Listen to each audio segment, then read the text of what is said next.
তার জীবনের অপ্রিয় সত্যগুলো আমাদের সামনে তুলে ধরছেন। যাহা বলিব সত্য বলিব।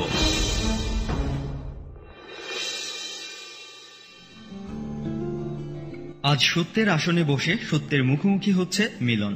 চেহারায় বয়সের ছাপ এখনো তেমন ভাবে পড়েনি। ছোটবেলা থেকেই খেলাধুলা, বিশেষ করে ক্রিকেট খেলার প্রতি বেশ আগ্রহ তার। পরিবারের অত্যাধিক আদরেই কেটেছে ছোটবেলা। সমবয়সী অন্যান্য ছেলে মেয়েদের তুলনায় মিলনের চঞ্চলতার মাত্রা কিছুটা বেশি, তবে সে খুবই সাহসী মানুষ।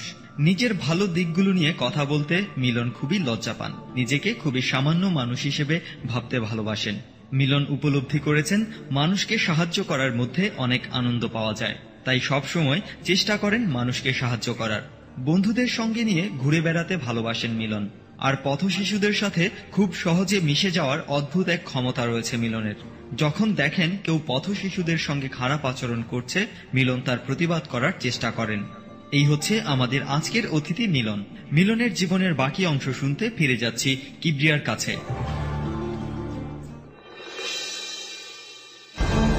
যাহা বলিব সত্য বলিব।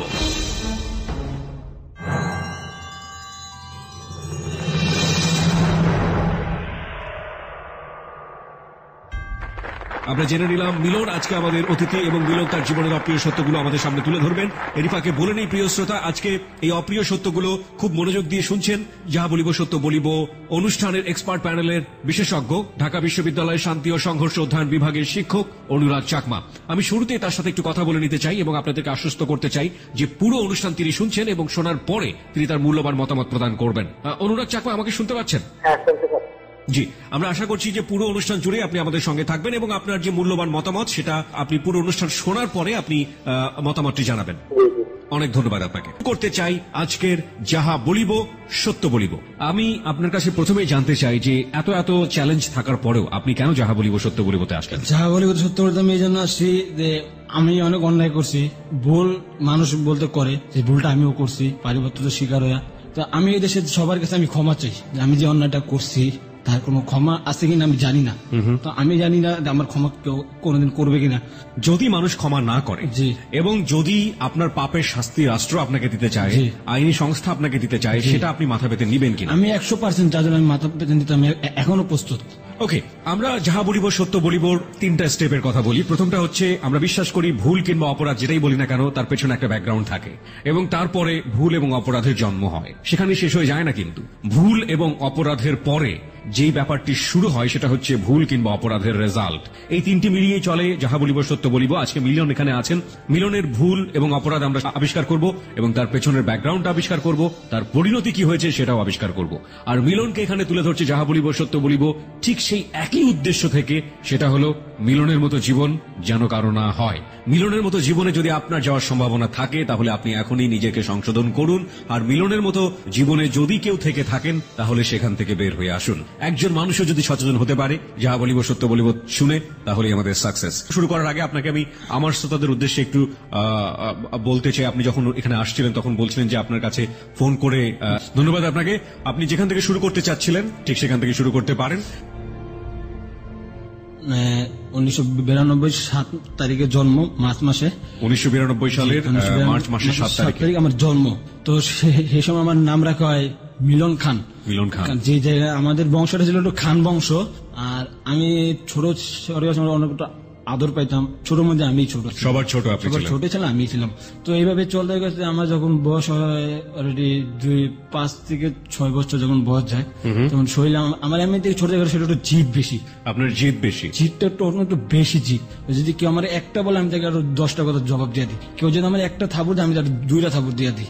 স্কুলে যে স্কুল ভর্তি করা সেটা আমার আব্বার বন্ধুর স্কুল, তিনি ওই স্কুলের হেডমাস্টার। তো একদিন আমাকে যখন নাস্তা দিতে ভর্তি করা হয় তো সেখানে আমাকে স্যার অনেক আদর করে, সবাই অনেক চকলেট কিনে দিত।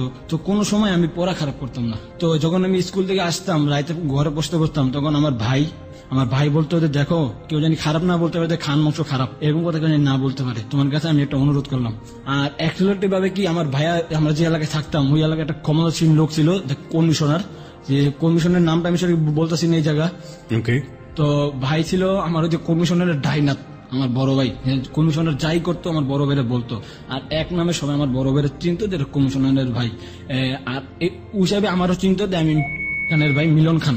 আর ওই এলাকার মধ্যে আমার কেউ তুই তারি বললে কোনো সাহস ছিল না।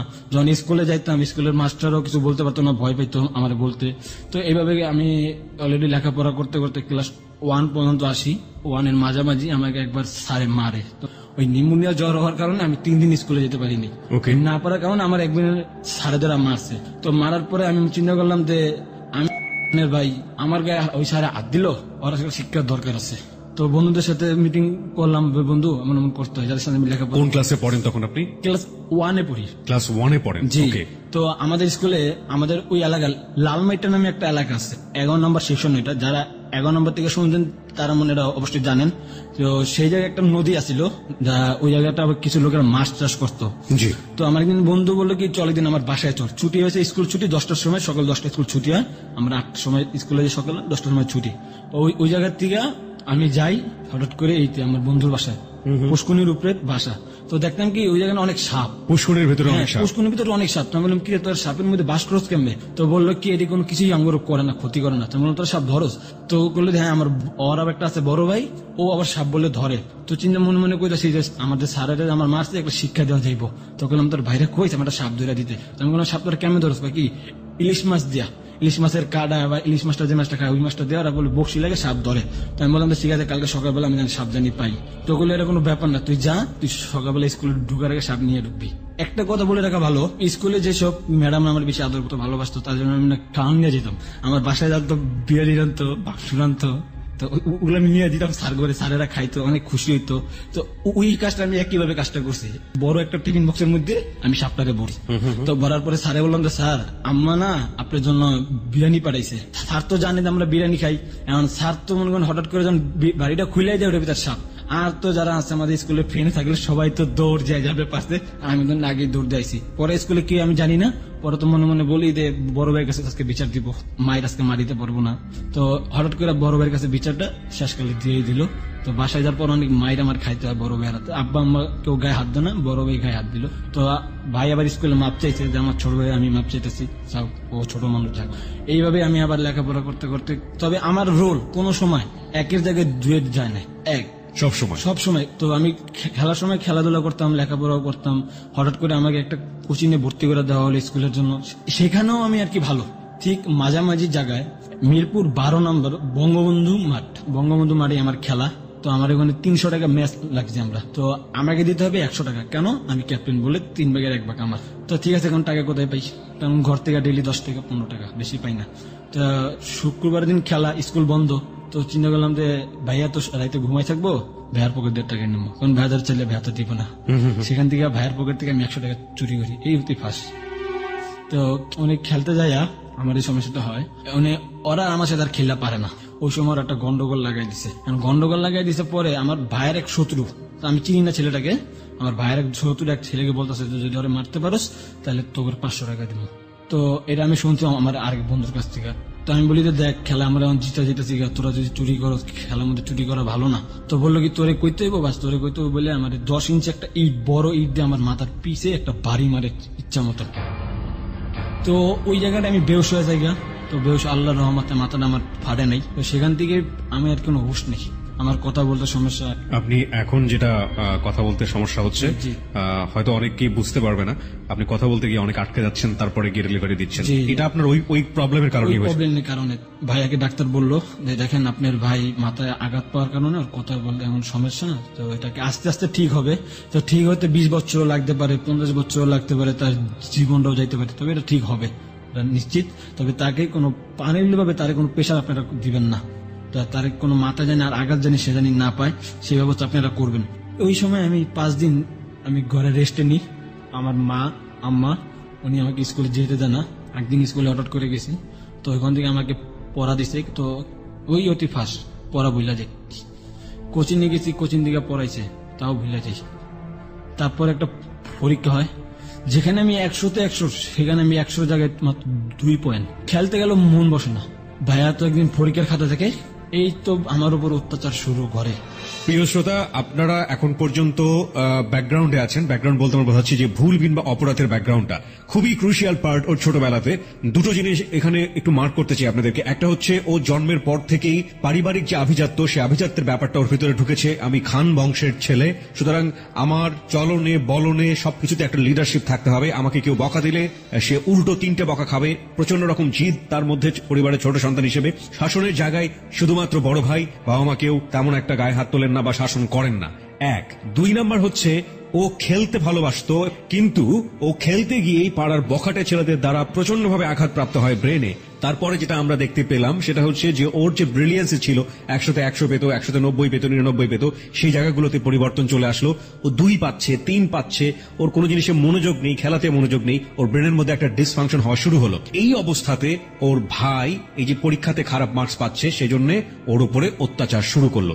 This is very very very crucial part. ব্যাকগ্রাউন্ডে আজকে আমরা আবারও ফিরতে চাই আপনার কাছে। তারপরে ওই জায়গা থেকে এক মেয়ে, তার নাম লিমা। লিমার রোল ছিল 2, আমার রোল ছিল 1। তো লিমা আমারে বললো যে মিলন ভাই, আপনি এত ভালো ছাত্র, আমার আগে থাকেন, তো আপনি হঠাৎ করে এরকম। তো আমি বললাম যে দেখো লিমা, আমি নিজে কিছু বুঝতে পারতেছি না কেন আমার জন্য এরকম হচ্ছে। কোন ক্লাস এটা? এটা ক্লাস 3 থেকে, 3 পুরো মাঝামাঝি অবস্থায়। ওকে। এখান থেকে আমি এখন লিমা আমার সাহায্য করতেছে সব দিক থেকে লেখাপড়ায়, তো আমি আর পারতাছি না। আমার লেখাপড়ায় তো মনই বসে না আর কি। সারাদিন মন চায় আমি ঘরে বসে থাকি, সারাদিন মন চায় বন্ধু কিনে আড্ডা মারি, সারাদিন মন চায় কাকার সাথে একটু গন্ডগোল করি, এরকম শরীরে একটা জিদ। আর দেখতাম কি যে বাইরে আমার পিস্তল বিক্রি করতো, খেলনার পিস্তল বিক্রি করতো। তো আমাদের এলাকায় যখন কারেন্ট চলে যেত তখন আমরা গোলাগুলি খেলতাম খেলনার পিস্তল দিয়ে। তো আমার একদিন মনে মনে বলে যে এগুলো যদি সত্যিকারের পিস্তল হতো, এগুলো আপনার মনের মধ্যে চলে আসলো? মনের মধ্যে চলে আসলো, নিজেটা নিজে বলতেছি যে এগুলো যদি একটা সত্যিকারের পিস্তল হতো তাহলে তো ভালোই হতো। তো একদিন হঠাৎ করে আমার এক বন্ধু আমাকে বলতেছে যে মিলন, তুমি কি আমার সাথে খেলবা? আমার না ম্যাচ খেলা আছে। সেই সালটা ছিল 2007 সাল, এবং কি 2007 সালের প্রথম 7 সাল হবে ডিসেম্বরের 25 তারিখ 2006 সালে, এটা 2007 সাল হবে। তো শুক্রবার। তখন আপনি কোন ক্লাসে পড়েন? তো ওই ক্লাস 3 মাঝামাঝি। আপনার যদি 92 সালে জন্ম হয়, জি, 2007 সালে আপনার 15 বছর বয়স। জি। আপনি ক্লাস 3 তে পড়েন কিভাবে? এমন আমার অনেকগুলো গ্যাপ গেছে স্কুলে। গ্যাপ গুলো যেন কি আমার যেমন ওই যে পেলেতে যখন ভর্তি হতি ফার্স্ট, তাই পেলেতে পরীক্ষা দেওয়ার 2 বছর আবার গ্যাপ পড়া গ্যাপ। তো ঘর থেকে পড়ে নাই, ছোট বাচ্চা কি পড়বো, এরকম বলতে বলতে আমার আর কি কিছু অনেকগুলো গ্যাপ চলে গেছে। তারপরে গ্যাপ দেওয়ার পরে আমি কোন সময় পরীক্ষা খারাপ করিনি। তার মানে আপনি অনেকগুলো গ্যাপ দিয়েছেন? অনেক পরে আমার গ্যাপ গেছে। তো একদিন হঠাৎ করে বন্ধুরা বললো যে ক্রিকেট খেলা আছে। কোন জায়গায় ক্রিকেট খেলা? আগারগাঁও তালতলা, যেটা বর্তমানে এখন মার্কেট। তো ওই জায়গায় আমি খেলতে যাই। তো এক ছেলে নাম রবিউল, তো মনটা অনেক খারাপ জন্য। তো ওই রবিউল আসছে বলতেছে যে ভাই আপনার নাম কি? তো বললাম যে আমার নাম মিলন। তো বললো যে আপনার সাথে পরিচয় হতে পারছি, অনেক ভালো লাগছে, আপনি কি ব্যাটিং করবেন না? আমি বললাম যে জি, আমার ব্যাটিং সবার লাস্টে। তো বললো যে হ্যাঁ, আপনার বোলিং দেখছি, আপনার বোলিংটা অনেক ভালো বোলিং, আপনাদের মতন একটা খেলোয়াড় আমি খুঁজতেছি, তো আপনি কি আমার সাথে খেলবেন? তো আমি বললাম যে ভাই আপনি আমার যখনই খেলতে ডাকবেন আমি প্রস্তুত, কারণ আমি ক্রিকেটে খেলা পাগল। আপনি বলছিলেন যে 1992 সালে আপনার জন্ম। আপনি 2006 সাল 7 সালের ঘটনা বলছেন, তখন আপনি ক্লাস 4 এ পড়েন। ক্লাস 4 এ আপনি দেখুন 92 থেকে 2007, তার মানে বয়স হচ্ছে প্রায় 15 বছর। তখন আপনার ক্লাস 9 এ কিংবা 10 এ পড়ার কথা। 6 বছরের গ্যাপ। 6 বছরের গ্যাপটা আপনি আমাদের হিসেব করে বোঝাবেন কখন কখন গ্যাপ হয়েছে? গ্যাপটা আমি যখন বয়স আমার 7 থেকে 6 বছর, তখন আমি ক্লাস প্লেতে উঠি। 6 থেকে 7 বছর আপনাকে প্লেতে দেওয়া হয়? প্লেতে দেওয়া হয়। অতি আর কি সবার নিচে যে ক্লাসটা, নার্সারি, তারপরে কেজি এগুলো আছে, ওই জায়গায় আমার সবার থেকে নিচে দেওয়া হয়, এবং কি ওই জায়গায় আমি পড়া ভালো করি। আর স্কুলে ক্লাসের মধ্যে আমি সবার বড়, ওই ক্লাসটার মধ্যে। ওকে, ঠিক আছে, আমি বড়। এখন যারা গার্জিয়ান, যারা যেসব ছেলেবেলে পরে, গার্জিয়ান দেখলে আমার দেখলে হাসাহাসি করতো। তো আমি বলতাম যে তাকে মুখ আছে তার হাসুক, আমার কি, আমার পড়ার কাম আমি পড়ি। তারপর ওই জায়গার থেকে আমার পড়া শেষ, 1 বছর পড়া শেষ হলো। সেখান থেকে শেষ হওয়ার পরে আমার 2 বছর আবার গ্যাপ। 2 বছর গ্যাপ কেন দিলেন? গ্যাপ দিয়ে আমি দিন, আমার পরিবার থেকে গ্যাপ দেওয়া হয়েছে। কেন গ্যাপ দেওয়ার জায়গাটা? আমার ভাইয়ের যে ভিতরে কথা তা বলতে পারছি না। তো ভাই বলতেছে ভাই ছোট, দরকার নেই পড়ানোর, পরে পড়ামো। এই 1 বছর ক্লাস ভালো করছে, আর আগামী বছর পড়ামো। এরকম 2 বছর যখন গেছে, তখন আমার ঘরে চিল্লাচিল্লি শুরু যে এই ছেলের জলদি স্কুলে ভর্তি করো। পরে আবার আমার চিলের জন্য ভাই আবার আমার ভর্তি করলো নার্সারিতে। প্লের পরে 2 বছর পরে নার্সারিতে। ওকে, তারপর এখন কি ওই জায়গাও আমি ক্লাস সবার বড়, এবং কি ওই জায়গা থেকে আমি রোল 1। আচ্ছা, এই যে আপনি বড়, সবাই হাসি ঠাট্টা করতো না, টিটকারি করতো না? ছিটকারিটা স্কুলে কেউ করতো না, তো এরা আমাদের যারা টিচার তিনি জানতো যে আমার ভাইয়ের সম্পর্কে সবকিছু জানে। তবে যারা আসতো যে গার্জেন, ছেলেবেলে গার্জেন গুলো আসতো, তারাও সময় টিটকারি করতো, মজা করতো। তো বলতো তোমার কি ব্রেন্ডের সমস্যা নাকি? আমি বললাম যে আপনার মনে ব্রেন্ডের সমস্যা।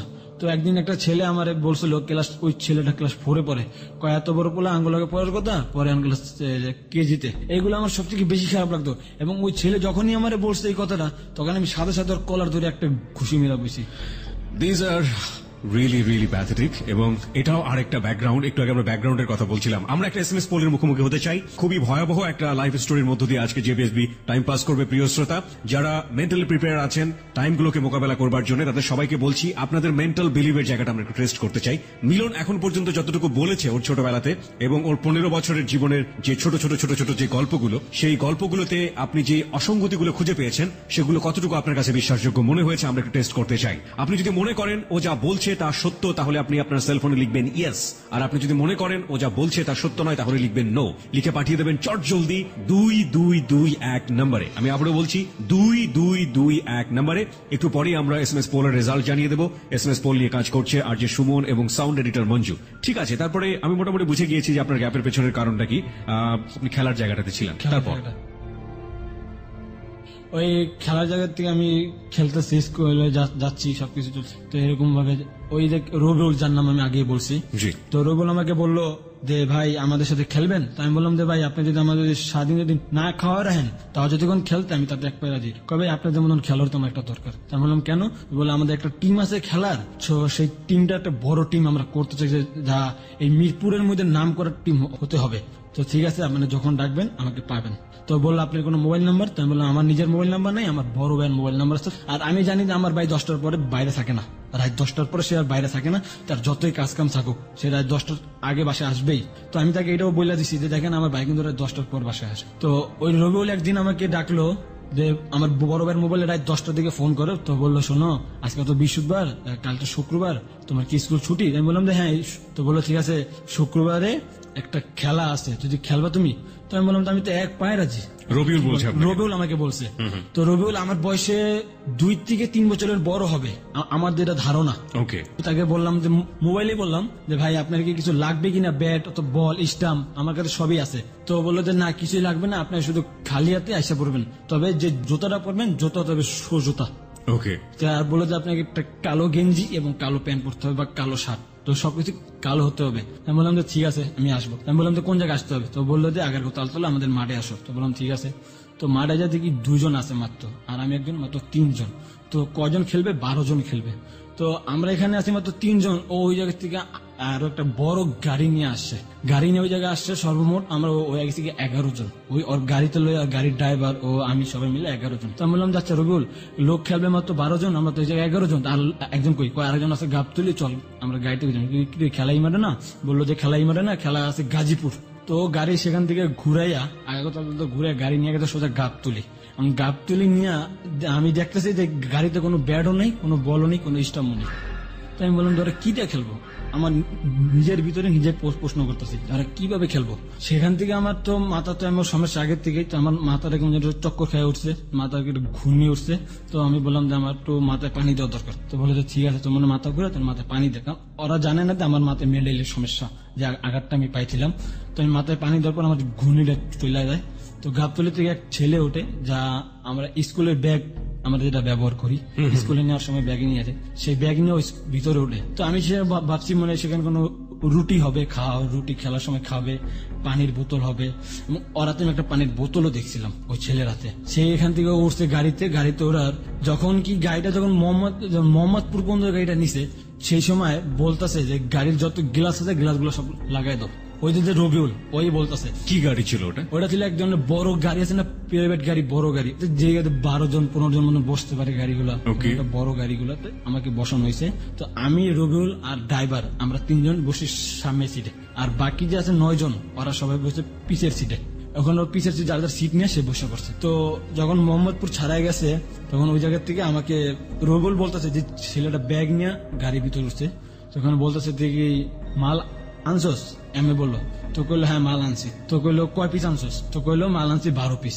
কয়েক গাড়িতে 12 জন, মাল 12 পিস। তো বললো ম্যাগনেট কয়টা?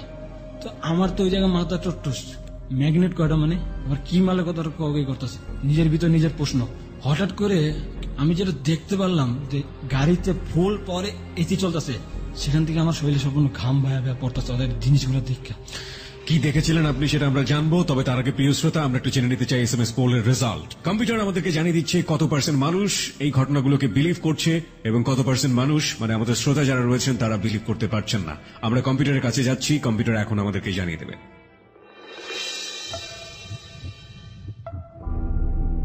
Yes, 89%. No, 10%. No comments, 1%.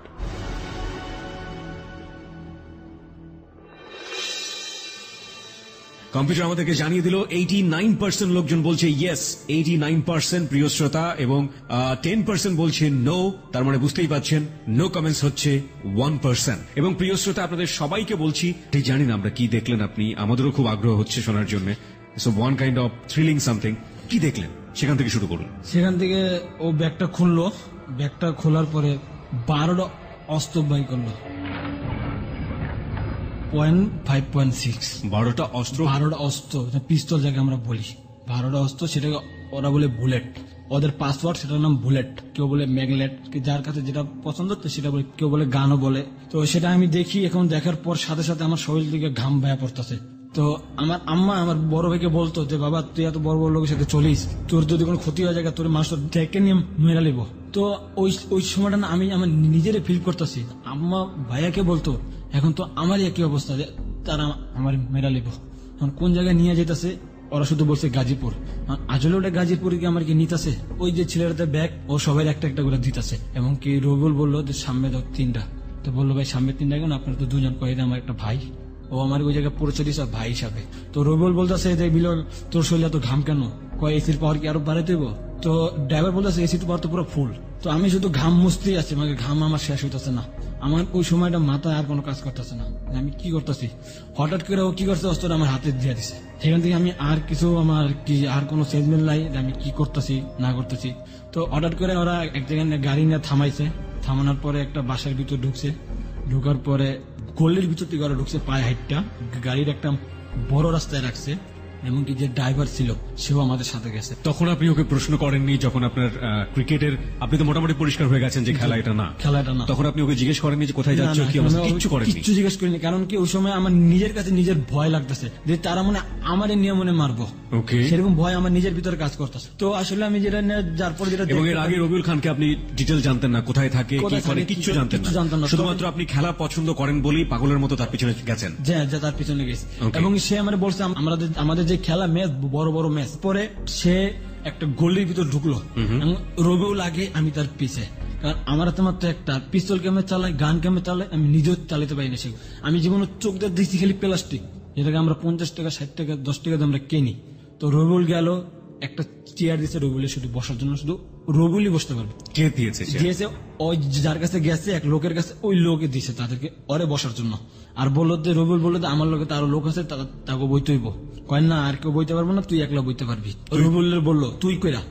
তো রবিউল বলতেছে যে দেখ তুই আমার, তুই কি তুই চিনোস আমার, আমি কে? তো ওরা বলতেছে আমি জানি তুই কে। এবং কি এই জায়গা আমি কিছু বলতে চাচ্ছি যে এখানে একজনের নেত্রীর নাম ব্যবহার করা হয়েছে। সেই নেত্রী আপনারা বাংলাদেশের এক নামে চিনবেন, একজন ডাক্তার। এটা কে নাম ব্যবহার, এটা কে ব্যবহার করেছে? সেই নামটা ব্যবহার করছে রবিউল, যে তুই জানোস আমি, তুই আমার ময়ের উপরে কথা কস, এমন বলতেছে ওই ছেলেরে। সেখানে আমার হাতে একটা অস্ত্র দেওয়া হয়েছে, আমরা 12 জন, ওই জায়গায় মাত্র 15 জন। আমার তো ঘামের দামও পড়তা ছিল। রবিউলের বললাম যে ভাই আমার না আনলেও পারতিস, ডাইরেক্ট করে তুই কে কইলাম। রবিউল কইতাছে যে ভাই তোর কিছু কোনো তুই ওদেরও কইতেছে এটা আমার ভাই, ওরে বইতে দে, ওরে না বইতে দিলে কিন্তু অনেক বড় সমস্যা হইব। এবার ওর একটা চেয়ার দিছে, ভাঙা চেয়ার, বললো ভাঙা চেয়ারে বইতে পারলে বল, না বইতে পারলে না জায়গা। তো রবিউল পরে ভাঙা চেয়ারে বইছে, আমারে ভালো চেয়ারটা বসে দিয়েছে রবিউলই। তো রবিউল এক ধরনের মাপ এরিয়া করতেছে যে তোরা আমাকে এরিয়া ঢুকবি না, ওই জায়গায় কোনো কিছু করবি না, আমরা তো এরিয়া ঢুকুম না, এরকম ভাবে বলতে বলতে এক কথা দুই কথা ওদের মধ্যে একটা কথা কাটাকাটি লাগে। ওরা রাজি না, ওরা বলতেছে আমরা যে না যেমন তাই করবো, তোরা কিছু করতে পারবি না আঙ্গুরে। এন্ড রবিউল বলতেছে যে না আঙ্গু এলাকায় তোরা ঢুকতে পারবি না। এক ধরনের কথা কাটাকাটি। ওই ওরা যে 15 জন, আমার মাত্র 12 জন, ওদের সাথে লাগাটা বড় একটা তাপ ব্যাপার ছিল। ওদের কাছে আমাদের থেকে বড় বড় অস্ত্র, ওদের একজন কাছে পাইপ গান, তারপর আছে আপনাদের শর্ট গান আছে, তাহলে আমাদের যে বাংলাদেশে যেরকম র্যাব কালাবাহিনী যারা যে অস্ত্র ব্যবহার করে বড় বড় সারা, তাদের কাছে সেইগুলো অস্ত্র, আর আমাদের কাছে মাত্র ছোট ছোট অস্ত্র, 5.6 এবং ছোট একটা অস্ত্র। তো সেখানে এখন ওরা কি করলো যে আচ্ছা ঠিক আছে একটা গেম খেলা হোক। তো বললো রুবুল গুলো কি গেম খেলা, দিন একটা গোলাগুলি হোক, যে দল বাঁচবো সেই দলের সব, যে দল না বাঁচবো এই দলের কিছুই না, যাই বাঁচতে পারে বাঁচবো, যাই মরতে পারে মরবো। তো হঠাৎ করে ওরা না বলতে ওরা আঙ্গোবার হামলা দিয়ে দিল, এবং গাবতলির দিকে যে ছেলেটা উঠছে গাড়িতে, সেই ছেলেটা জায়গায় ডেড। কি করলো ছেলেটা ওরা নগদ একটা গুলি চালাই দিচ্ছে, যেটা ছেলেটার উপরে? হ্যাঁ, যেটা শর্ট গান, সেটা উল্টে ছেলেটা বুকটা নগদের উপরে দিকে বহর হয়ে গেছে ফাইটটা, এবং ছেলে ওই জায়গায় ডেড হয়ে গেছে। সাথে সাথে সবাই টেবিলের নিচে মাথা দিয়ে দিছে, এবং কি সবাই বলতেছে তোমরা সবাই অস্ত্র বের করো, মারো, হামলা দাও। তো এই কথা বললো রবিউল বললো, তো আমি তো জীবন চালাতে পারি না, আমি টিপ মারি, আমার গুলি বের হয় না, আমি টিপ দিয়ে আমার গুলি বের হয় না। হঠাৎ করে একটা রবিউল দেখতে ফেলেছে, রবিউলকে তুই কি মরবি, পরে পট করে গেলে একটা টান দিল, ওর মধ্যে টান দিয়ে বলে এবার টিপ দে, এবার এটা গুলি বেরোবো। আমিও ধাপা ধাপ নিজের জীবন বাঁচানোর উপলক্ষে আমিও গুলি চালাইতেছি, এবং কার উপর চালাইতেছি, কি লেগে চালাইতেছি তাও জানি না, আমি কোনো খেয়াল নেই কোন জায়গায় গুলি পড়তেছে।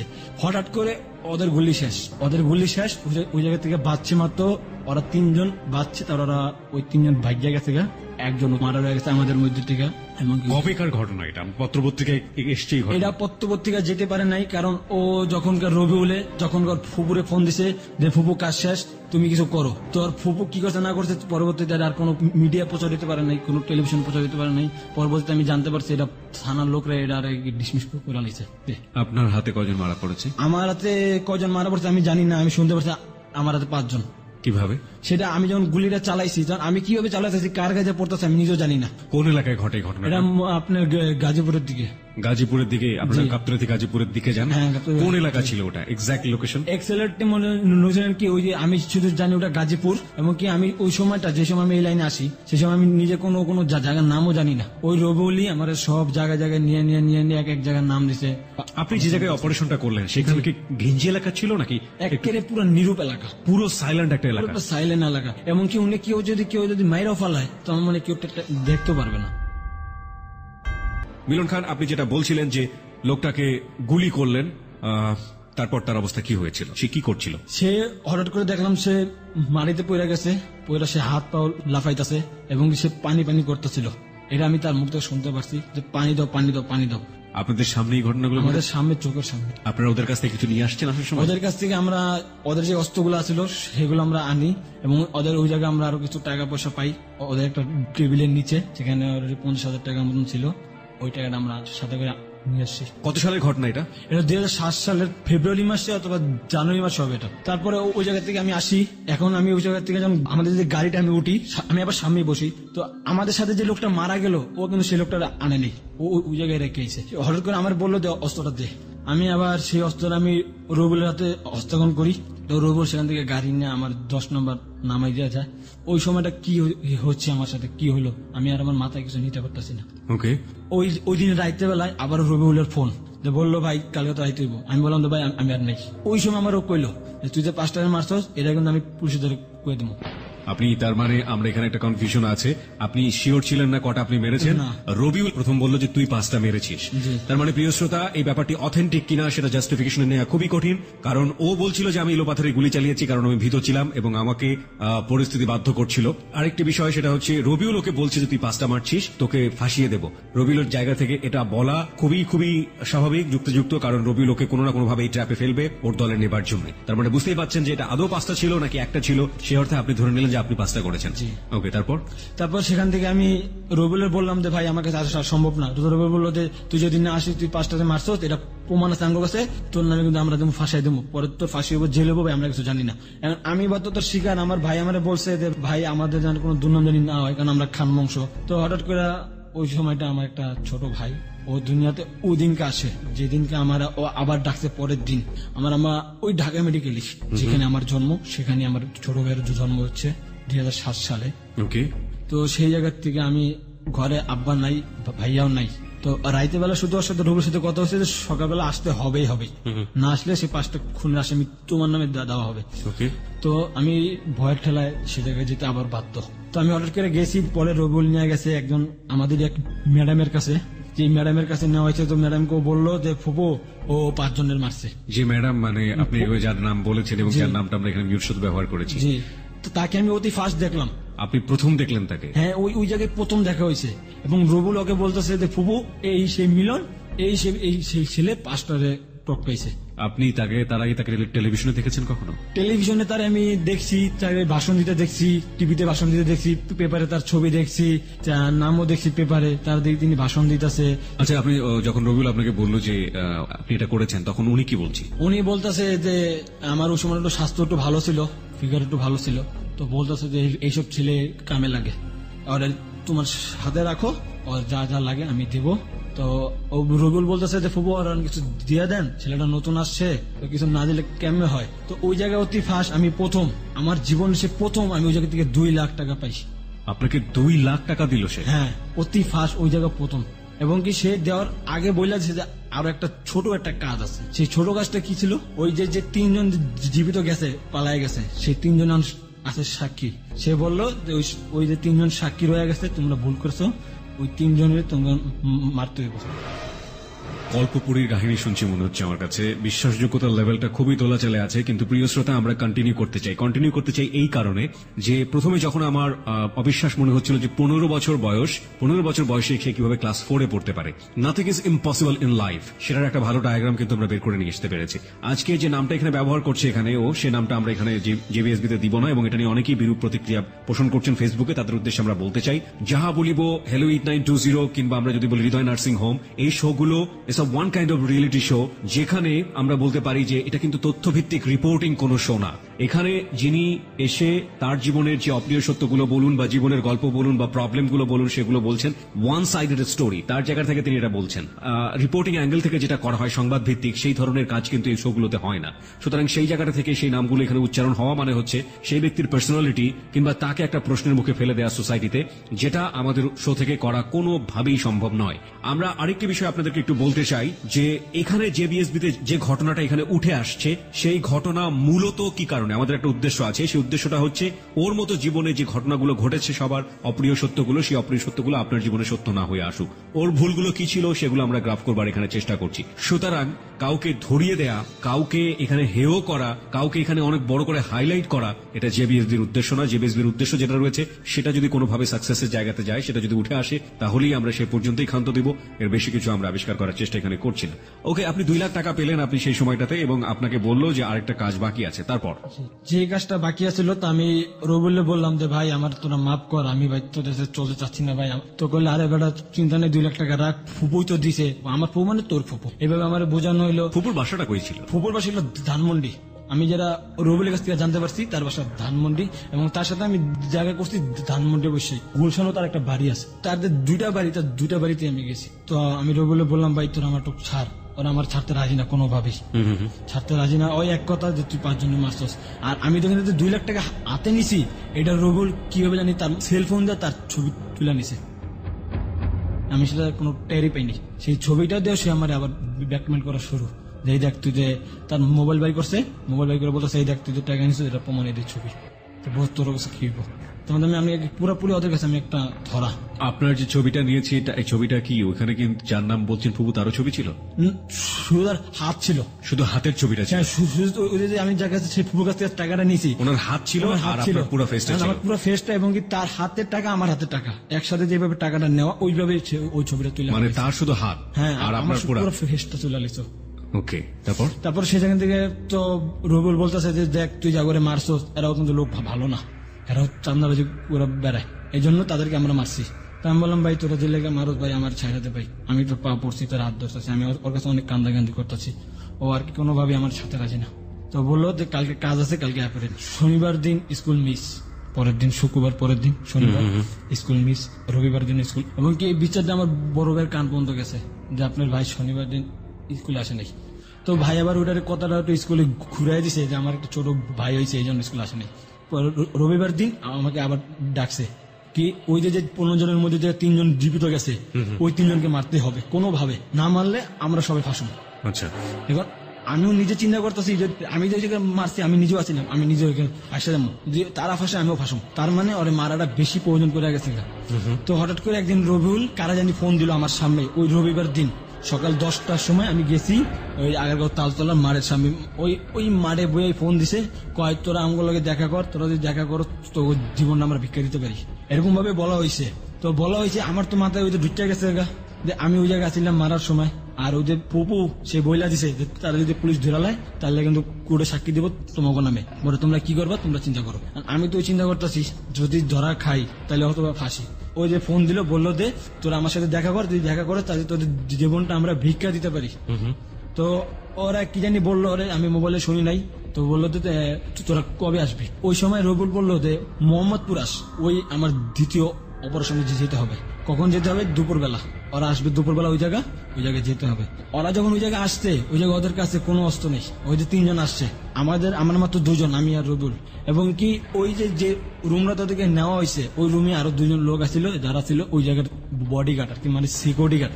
ওই সিকিউরিটি গার্ডেরাই তারা ওদেরকে চেক করে ওদের কাছ থেকে 3 জনের কাছ থেকে একটা অস্ত্র রেখে দিছে, অস্ত্র পাইছে ওদের কাছে, একজনের কাছে একটা, ওটা রেখে দিছে। রাখার পরে ওই জায়গা থেকে আমাকে আর রবিউলকে 2 জনে 2 চেয়ারে বসি, আর পাশে আমাদের এরকম একটা টেবিল, ওদেরকে পাশে বসানো হয়েছে। তো আমার কাছে হঠাৎ করে আমার কোমর একটা গান আসছিল, আর আমার তো ভিতরে একটা সাউন্ড উঠে গেছে গা। ও কথা বলতেছে ওদের সাথে, কয় দেখ তোরা যদি সাক্ষী সুক্ষী দিয়া দেস আঙ্গ সমস্যা, তোর আঙ্গ দলে আয় পর। ওই পোলার বলতে ঠিক আছে আমি আঙ্গ দলে, আপনার দলে আমার থাকুম। তো আমি ওরা রবিউলকে কইলাম যে দেখ ওর আঙ্গ দলে রেখে কোনো লাভ নাই, যে আমার সামনে এরকম ভাবে একটা পিস্তল ছিল, আমার যে নিজের পিস্তল, আমার রবিউল যে আমি এটা কোমর থেকে বের করে ওর সামনে রাখছিলাম। তো সেটাকে বাইর করে বা ধাপা ধাপ আমি 3 জনের সামনে, আমি 3 জনকে মারছি ওই সময়টা, একের আমার সামনে আমি তাদেরকে মারছি। এমনকি একজনের গুলি যা লাগছে মাথায়, আর 2 জনের গুলি যা লাগছে পুরো বুকের মধ্যে। এই বাসার মধ্যে আপনার এই কাজটা করলেন? বাসার মধ্যে, এমনকি ওই বাসাটা ছিল সম্পূর্ণভাবে আমাদের আন্ডারে, এবং ওই বাসার ভিতরে কেউ ঢুকতে পারবে না যখন আমরা এইসব কাজ করবো। পুরো বিল্ডিং কয়তলা ছিল? পুরো বিল্ডিংটা ছিল 7 তলা বিল্ডিং, আমার দোতলায় পিছের যে সাইডটা, ওই পিছের সাইডে তাহলে 8,000 টাকা ভাড়া ওটা। তো ফ্ল্যাটের মধ্যে যদি এই ঘটনাগুলো ঘটে, পাশের ফ্ল্যাটের লোকজন তো জেনে যাওয়ার কথা। এর পাশের লোকজন, ওই বিল্ডিং এর সবাই জানে যে এইটার ভিতরে অবৈধ কাজ হয়, এবং যে বাড়িয়ালি সেও পর্যন্ত জানে যে ওর ভিতরে 2 নম্বর কাজ হয়। বাড়ি হলে কিছু বলে না? বাড়িয়ালি বলার কোনো অধিকার নেই, সাহস পায় নাই। এই 3 জনকে আপনি মারলেন, ওরা কি শাউট করেছিল, চিল্লাচিল্লি করেছিল? ওরা চিলে ওরা বারবার বলতেছে ভাই আঙ্গুর, প্রথম যে একজনে মারছি, একজন তো অলরেডি মারা হয়ে গেছে গা, আর বাকি থেকে 2 জন বলতেছে ভাই ভাই ভাই ভাই ভাই ভাই ভাই ভাই ভাই করতেছে। তো আমি বললাম কে তোর ভাই, বাস 2 জনের মেরা দিছি। এবং কি ওই জায়গা থেকে লাস্টটা, আপনি এখন প্রশ্ন করবেন আমাকে যে লাস্টটা, আমি সেটা জানি যে লাস্টটা আমি বলতেছি যে লাস্ট 3টা করা হয়েছে। আমাদের যে গাড়িটা ছিল বড় গাড়ি, এবং কি আমাদের সাথে ওই যে ছিল 2 জন সিকিউরিটি গার্ড, ওদেরকে রবিউল পারমিশন দিচ্ছে যে রাইতের মধ্যে লাস্ট 3টা গাইড করে দেওয়ার লেগে। এবং সেই লাস্ট 3টাতে কোন জায়গায় গাইড করছে আজ পর্যন্ত আমি এখনো নিজেও জানি না। রবিউল তো ওদের সাথে একটা মিউচুয়াল রিলেশনশিপে যাচ্ছিল, তো আপনি যখন খুনটা করে ফেললেন, রবিউল আপনাকে কিছু বলে নাই? রবিউল বলতেছে তুই কেন মারলি? তো আমি বললাম দেখ কালকে তোর ফুবু কি কইছে, এটা কিন্তু আমাদের সাক্ষী, সাক্ষী বাঁচার আর দরকার নেই, দিলাম মাইরা। কয় তোর মতন বন্ধু আমার একটা যদি হইতো আগে, তাহলে আমি আজকে অনেক উপর লেভেলে থাকতাম। তারপর ওই জায়গা থেকে আমি আসা পড়ি। তো আমি ওই জায়গায় 3 দিন পর যাই, কোনো ওই যে রক্তগুলো পড়ছে, এবং সেই রক্ত নাই। এবং কি এই যে প্রথম যে 2 লাখ টাকা আমি পাইছি, ওই 2 লাখ টাকা পাওয়ার পরে আমাদের ঘরে আমাদের একটা ওয়ারড্রপ ছিল। ওয়ারড্রপটা ছিল এরকম যে যার ওয়ারড্রপ সে ব্যবহার করবে, অন্য কেউ ওয়ারড্রপে হাত দিবে না। ওয়ারড্রপে একটা করে একজন একটা করে চাবি।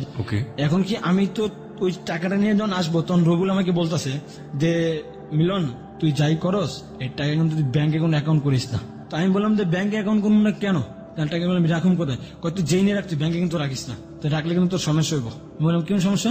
কয় যদি যেমন দেখ আমাকে বড় বড় যেসব ব্যাংক আছে, ব্যাংকে কিন্তু যারা বেশি বেশি টাকা করে রাখে তারা কিন্তু এগুলা কিন্তু চেক করে, যারা গোয়েন্দা পুলিশ তারা কিন্তু চেক করে, চেক করতে পারলে যদি জানতে পারে যে একটা লোকের কাছে এত টাকা, তাহলে ওরা কিন্তু এটা কিন্তু একটা তদন্ত করা শুরু করে দিব। ভাই দেখ তোরও সমস্যা আমাকে সমস্যা, তুই কিন্তু টাকা ব্যাংকে রাখিস না। তো আমি চিন্তা করছি টাকা কোথায় রাখবো। ওই টাকাগুলো আমি আমার যে অর্ডার, ওই অর্ডারে আমার যা জামা কাপড় নিচ্ছে আমি টাকাগুলো রাখি। 3 জন মারা শেষ, ওই জায়গাতে আসছি। রবিল বললো তুই কই যাবি?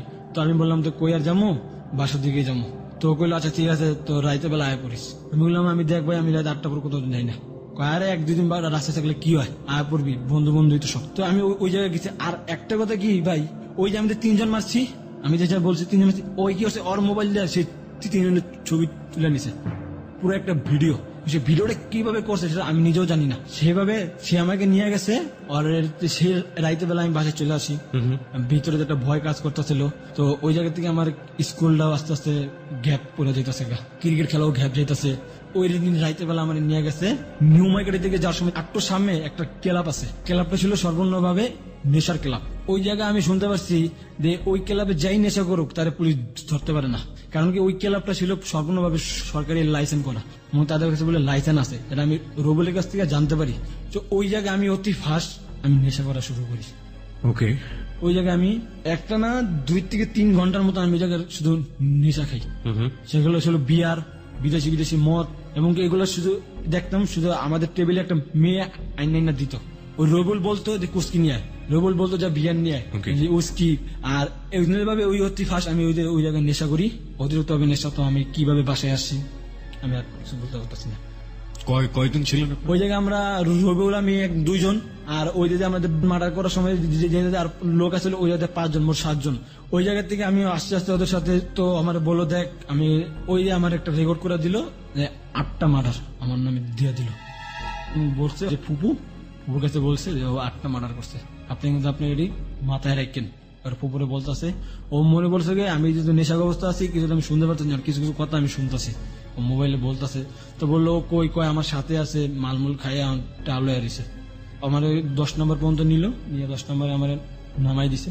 ওই জায়গা থেকে আরো আমার 100 টাকা দিছে রুবুল, আর একটা রিক্সা উড়াই দিছে।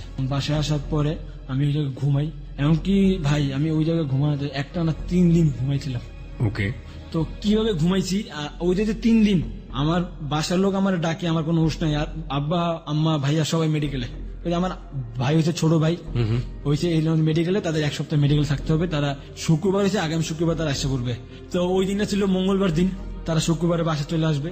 আমি শনিবার দিন ঘুমাই, মঙ্গলবার দিন আমার ঘুমে ভাঙে। এরকম ভাবে আমি নেশা করে যাইতেছি।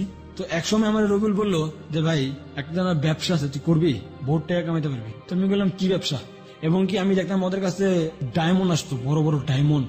একটা ডায়মন্ডের দাম আসছিল বাংলাদেশের টাকা 10 লাখের কাছাকাছি যাবে, এমনও ডায়মন্ড ওদের কাছে আসছিল।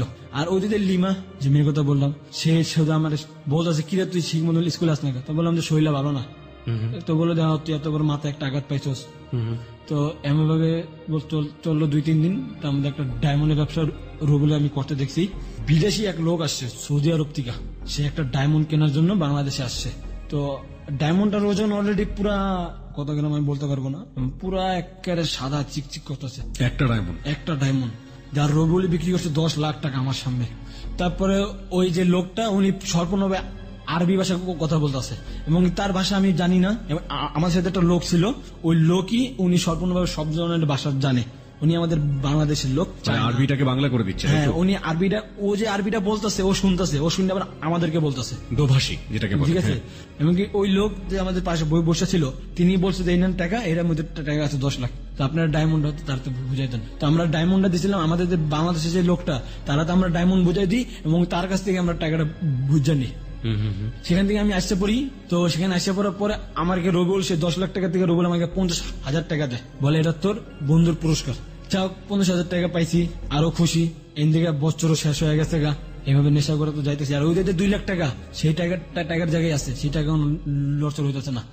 আর এই মধ্যে থেকে আমি আস্তে আস্তে যখন এইভাবে চলে যেতেছি, তো একদিন ওই যে আগে তো 8টা মার্ডার করে বলেছি, হঠাৎ করে রবিউল বললো যে আরো 2 জনের মারতে হবে, যদি মারতে পারো 1 লাখ টাকা পাবি। টাকা পাবো 2 লাখ, তোর 1 লাখ আমার 1 লাখ। বছর শেষ ওই জায়গাতে সাথে পুরোপুরি মাঝামাঝি চলে গেছি গা। যাওয়ার পরে ওই জায়গা থেকে আমারে রবিউল আমার বলতেছে যে ওই তুই যে লোকটা যার নাম জিগা, লোকটার নাম কি? তো আমি বললাম যে ওই যে ওই লোকটারও মারবে এবং ওর নাম কি আমার জানতে বলতেছে। তো আমি বললাম যে আমি নাম কেমন শুনবো? তো বলতেছে ঠিক আছে, ওর বাসায় দিল্লি পেপার আলায়, আজকে তুই পেপার বিক্রি করবি। তো আমি বললাম তো বেটা, আমি একটা খান বংশের পোলা, আমি কি পেপার বেচলাম? তুই যা বেশ, তুই তো গুন্ডা পান্ডা। আর আমি এইভাবে কথা বলি। তো ও বলতেছে যে দেখ দোষ, আমাদের কাজ করতে গেলে ঠিক আছে খান কারিগর আর গুন্ডা কারিগর কেউ চেনে না। তার মানে যে আপনাদের মানে যাকে আপনারা এই কাজটা করবেন তার বাসায় আপনাকে পেপার বিক্রি করতে পেপার বলছে। বিক্রি করতে বলছে। কেন? কেন বলতেছে ওই লোকের নাম আমরা জানি না, শুধু আমরা ছবি দেখছি, তার নাম এখন আমার জানতে হবে, এবং তাকে নিয়ে আপনারা স্টাডি করবেন। তাই নিয়ে আমরা স্টার করবো। তো রবিউলে আরো কিছু পোলাপেন তৈরি করছে। রবিউল আমার বলতেছে তুই পারবি কিনা? আমি বললাম না আমি পারবো না, তুই যদি আমার মারতে আমি মারতে পারবো, তো আমি পেপার বেচতে পারবো না, আমি খান বংশের পোলা। তো রবিউল তোর খান, তুই তোর খানের জায়গায় থাক। এখান থেকে রবিউল এক ছেলের ফোন দিছে, ছেলের আনছে, ছেলের আইনে বলতেছে তোর আমি 5,000 টাকা দিব, তুই ওর খালি নামটা জানি আসবি এবং ওর বাসায় কয়জন আছে, কে কে আছে। তো ও বললো ঠিক আছে ভাই, আমি আপনার কথায় রাজি। তো রবিউল ওরে বললো ঠিক আছে, তো কিভাবে যাবি? পেপার বিক্রি করতে যাবি, ওর বাসায় ডেইলি নগদ টাকা পেপার কেনা রেখা দেখ। তো ও যখন গেছে, ওই ছেলেটা যখন যা বলতেছে যে কাকা আপনার নাম কি? তো নাম বলে বলছে আমার নাম কাদের। ওই ছেলের কাছে নাম বলা হয়েছে কাদের। তো অরিজিনাল তার নাম কি আমরা জানি না। ঠিক আছে, তো বললো আপনার বাসায় কে কে? তো ওইও কি করছে, ওই লোক তারে আবার বলতেছে যে দেখো আজকে আমার বাসায় না কাদের ছেলে আসে নাই, তুমি আমার বাসায় একটু কাজ করে দিবা। বলে কি কাজ? বলতেছে কি আমার ওই একটা খাট আছে, খাটটারে তুমি ওই রুম থেকে ওই রুমে নিবা। তো ওই ছেলেটা বুদ্ধি করলো কি, যদি রুমে ঢুকতে পারি তো আমি দেখতে পারবো ওই রুমে কারা কারা আছে। ও সেই বুদ্ধিটা করে সে খাট পাল্লাইতে গেছে ওই বাসায়। এবং আমি আর রবিউল অলরেডি 3 ঘন্টা যাবত ওই পোলার অপেক্ষা করতেছি বাইরে খাড়ায়া যে ও আসবে। আর রবিউল কি করতো, হুন্ডা ছিল, হুন্ডার নিচেও বিয়ার রাখতো। Okay. এটা আমি জানতাম না, এটা আমি ওই দিনকে দেখতে পাচ্ছি হুন্ডাতে সিট খুলে ওই 2টা বিয়ারের বোতল বাড়ি করছে। আমিও বিয়ার পেয়ে আমিও খাইতেছি ওর লগে। 3 ঘন্টা পর ওই ছেলে ওই জায়গা থেকে আসছে। আসার পরে রবিউল ছেলে বলে যান টাকা দেন, 5,000 টাকা দিবেন কইছেন, 5,000 টাকা দেন। কোথায় ঠিক আছে 5,000 টাকা তোরে দিমু, তুই তো কিছু করলি না। কয় তার নাম কাদের? কয় ঘরে কে? কয় ঘরে একটা মহিলা আর 2টা মেয়ে আছে। তো ওই সময় সাথে সাথে রবিউল তারে 5,000 টাকা দিয়ে দিছে। ওই জায়গা থেকে রবিউল সকালবেলা, আমি এটা জানি না, 7টার সময় ওর বাসার সামনে চলে গেছে। কেন গেছে? ওর অফিসটি কেনার জন্য। এবং কি ওর অফিস, যে অফিস চাকরি করে ও একটা ব্যাংকের ম্যানেজার। অরিজিনাল কি ব্যাংকের ম্যানেজার কিনা তাও জানি না, তো আমি শুনছি একটা ব্যাংকের ম্যানেজার। তো আমি রবিউল সকালবেলায় যাইয়া ওর পিছে পিছে গেছে, যাইয়া 10টার দিকে ও ঘর থেকে বের হয়েছে, আর রবিউল গেছে 7টার সময়। এটা আমার সম্পূর্ণভাবে বলছে রবিউলে, আমি ওই সময়টা ছিলাম না। আর রবিউলের টার্গেট ওই লোকটার যখন ও মারবে তখন ওই লোকটাকে মারতে হবে, আমি মারবো ওর। আর তোর মাথায় তো ভূত ঢুকছে একটা, ওই 2টা মেয়ে আছে, এই মেয়ে 2টা কোন স্কুলে পড়ে, এই খবরও অন্য লোক দিয়া লাগানো শুরু করলো। এবং কি 1 সপ্তাহ যাবত ওই লোকটার পিছিয়ে খালি ঘুরলো। হঠাৎ করে ঘুরে একদিনকা একটা গাড়ি ভাড়া করছো 5,000 টাকার বিনিময়। আর ওই যে ড্রাইভার থাকবো, সম্পূর্ণ ড্রাইভার লোক আমাদের লোক।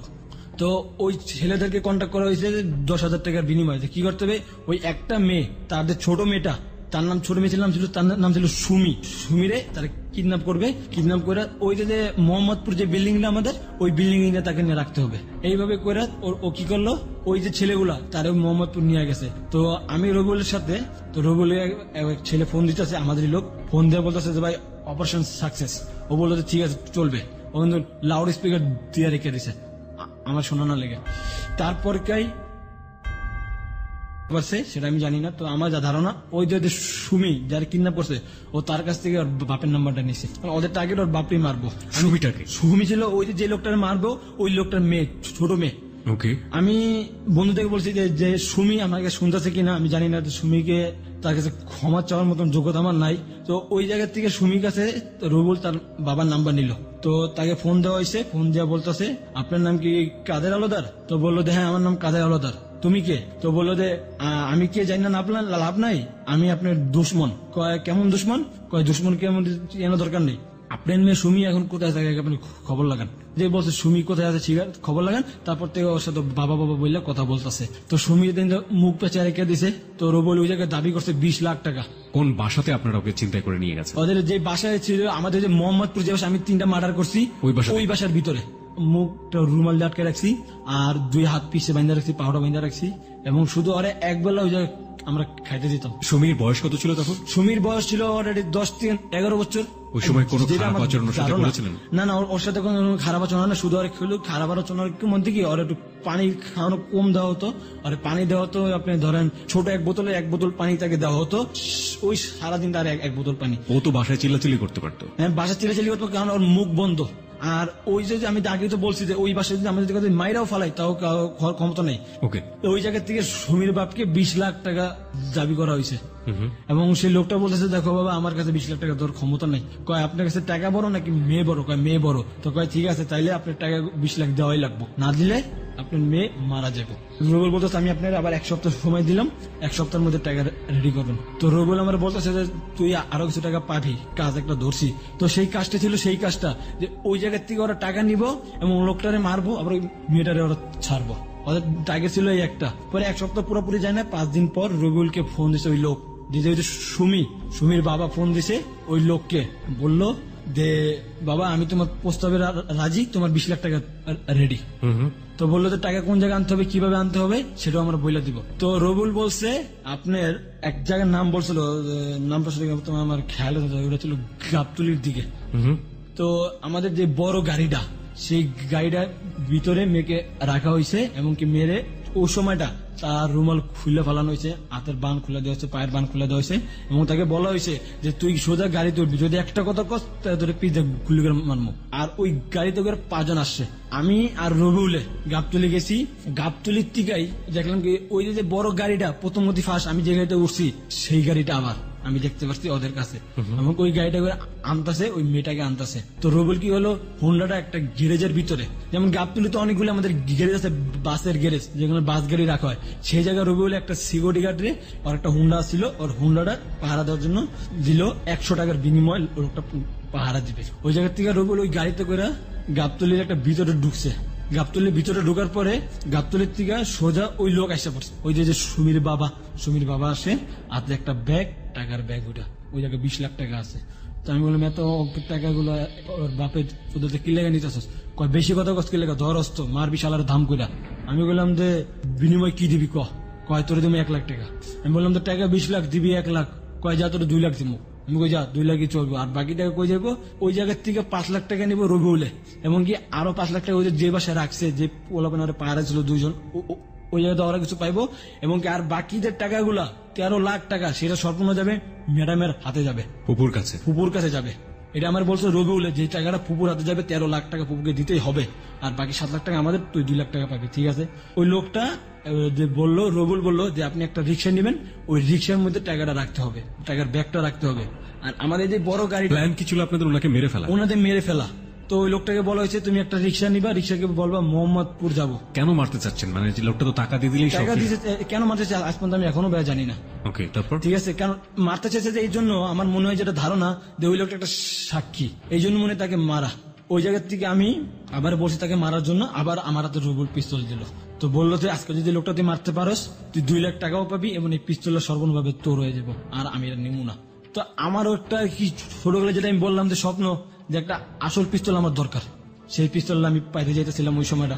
তো রবিউল ওই লোকটার মোবাইলে বললো, এবং যেমন আপনার আমি যেমন ওটা পুরোপুরি সামাসামি, এই সামাসামি অবস্থায় রবিউল আর ফোন দিছে। তো ফোন দিয়ে বলতেছে মোবাইলে যে তুই একটা রিক্সা টাইগার ব্যাগটা রিক্সার মধ্যে রাখবি, তুই রিক্সা উঠবি না। তো বললো ঠিক আছে। তো ওই টাইগার ব্যাগটা যখন রাখলো, ওই যে আমাদের যে গাড়িটা, ওই গাড়ির মধ্যে থেকে আসছিল 5 জন, ওই মেয়ের সহ 6 জন, ওই মেয়ে তো সারে আমরা ধরছি 5 জন, এবং কি ওই মেয়ের ওই ছেলে একজন আসছে ওই রিক্সায় ওইটা বাস ওই ট্রাকের ব্যাগ চলে গেছে, এবং কি ওই মেয়ে যখন তার বাবার কাছে দৌড় দেওয়া যাওয়া দিছে, এর পিছ থেকে বাস আমি গুলি চালাই দিছি ওই লোকটার উপরে।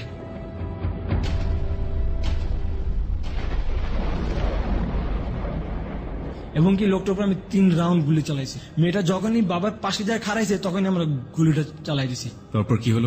তারপর ওই জায়গায় লোকটা আর কি মেয়েটাকে ওই তার মেয়ের হাত ধরে ওই জায়গায় লোকটা হইয়া গেছে। বিশ্বাস অবিশ্বাস সম্পূর্ণই আপনার হাতে, তবে ঘটনাগুলো যদি এভাবেই ঘটে থাকে সেটা যে কতটা হৃদয় বিদারক এবং মর্মাহত হতে পারে আপনি বুঝতেন যে আপনি একের পর এক কত দুর্ধর্ষ, কত বাজে, কত ভয়াবহ কাজ করছেন। কি করতেছি আমি নিজেও জানি না। ওই সময়টা আমার কাছে কেমন জানি মজা লাগতেছে মারার জন্য। এবং কি যখন আমার যখন পিস্তল আসতো তখনই মন চাইতো আমি যারে পাই তারই মারি, নিজের ভিতরে এমন একটা কাজ করতো। মাই গড, সেখান আমি থেকে আসলে কি হারাই ফেলছি অনেকখানি, কারণ আমি বিলিভ করি nothing is impossible in the world, but হয়তো ওর জায়গাটা থেকে ছোট ছোট ছোট ছোট করে জিনিসগুলোর অনেক বেশি পরিমাণে ভার্সলি এক্সপ্লেনেশন করা সম্ভব, but this are happening in is life. In মোটা দাগে সেটা হচ্ছে একজন মানুষ, এটা কিন্তু এক ধরনের বড় ধরনের জবানবন্দি।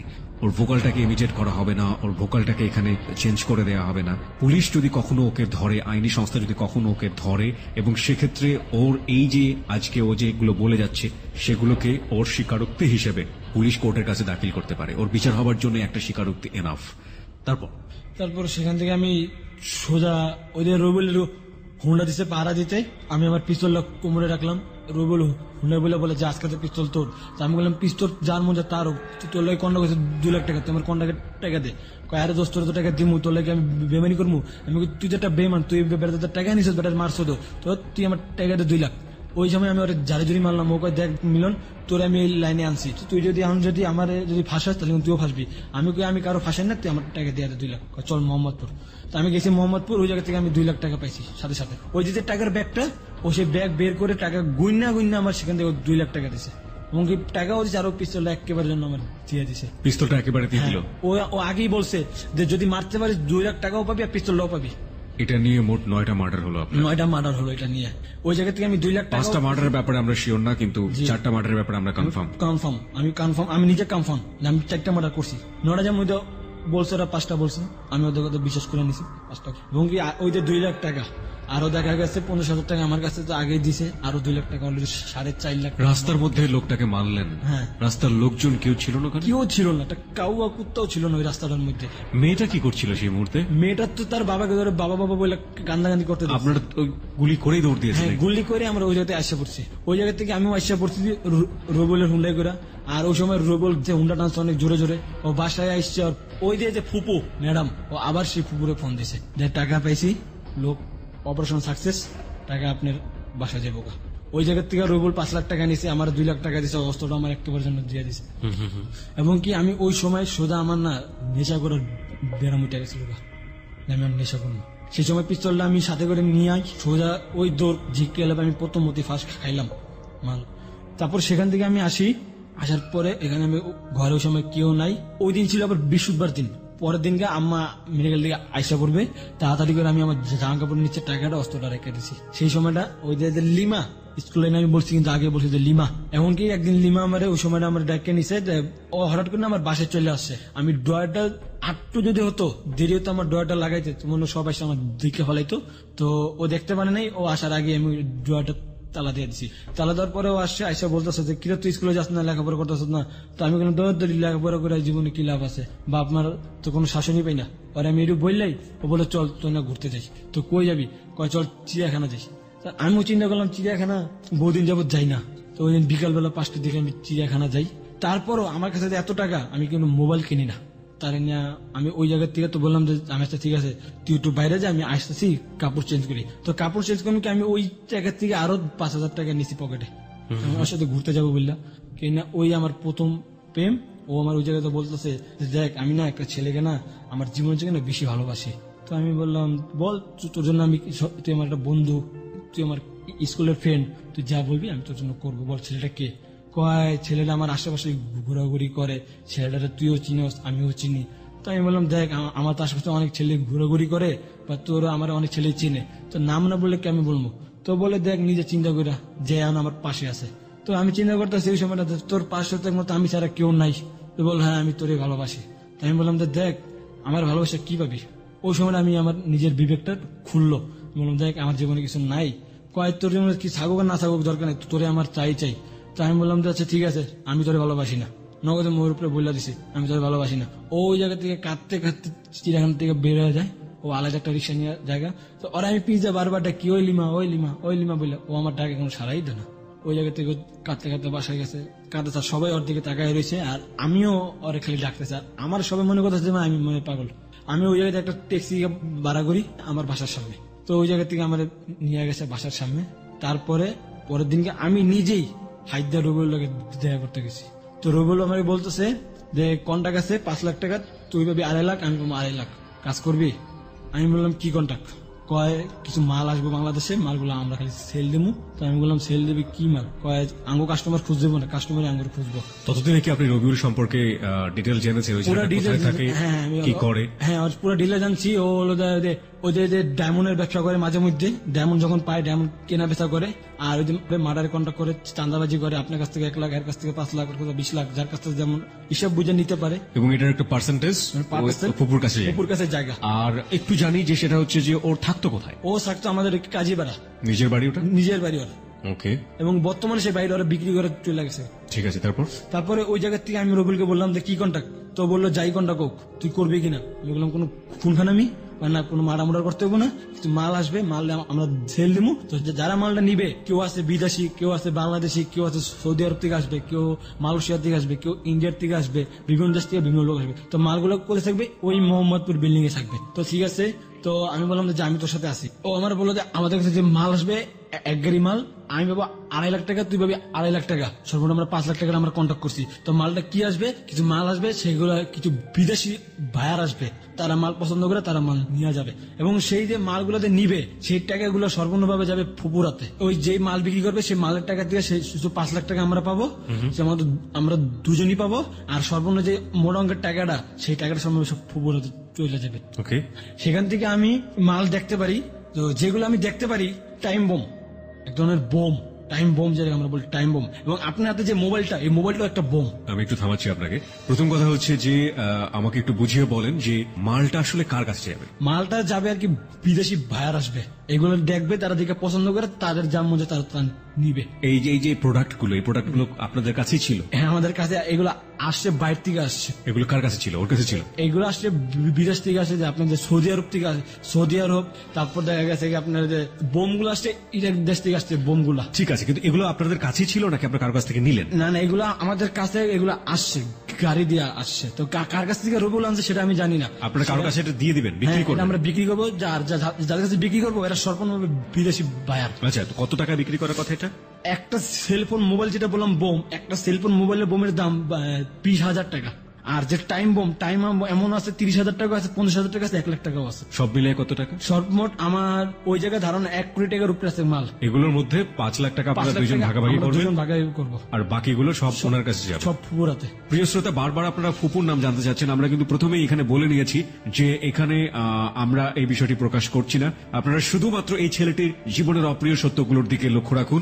আমরা এখানে কাউকে হেয় করা, কাউকে হাইলাইট করার জন্য কারো নাম আমরা কখনোই জেবিএসবিতে ব্যবহার করি না। সুতরাং এই বিষয়টিও সম্পূর্ণ রকম ভাবেই হাইড করা হচ্ছে অনুষ্ঠানে। এবং এটা যেহেতু রিপোর্টিং শো না, এটা যেহেতু ক্রাইম রিপোর্ট না, সুতরাং এই জায়গাটা থেকে ব্যাপারটি এরকম, বাট ইটস আ ডকুমেন্ট। ওকে, হ্যাঁ, তারপর ওই জায়গা থেকে আমি মাল এবং যেসব বিদেশি ভাইয়ার আসছে, যে সেটা পছন্দ করে নিয়ে গেছে। কোথায় এটা?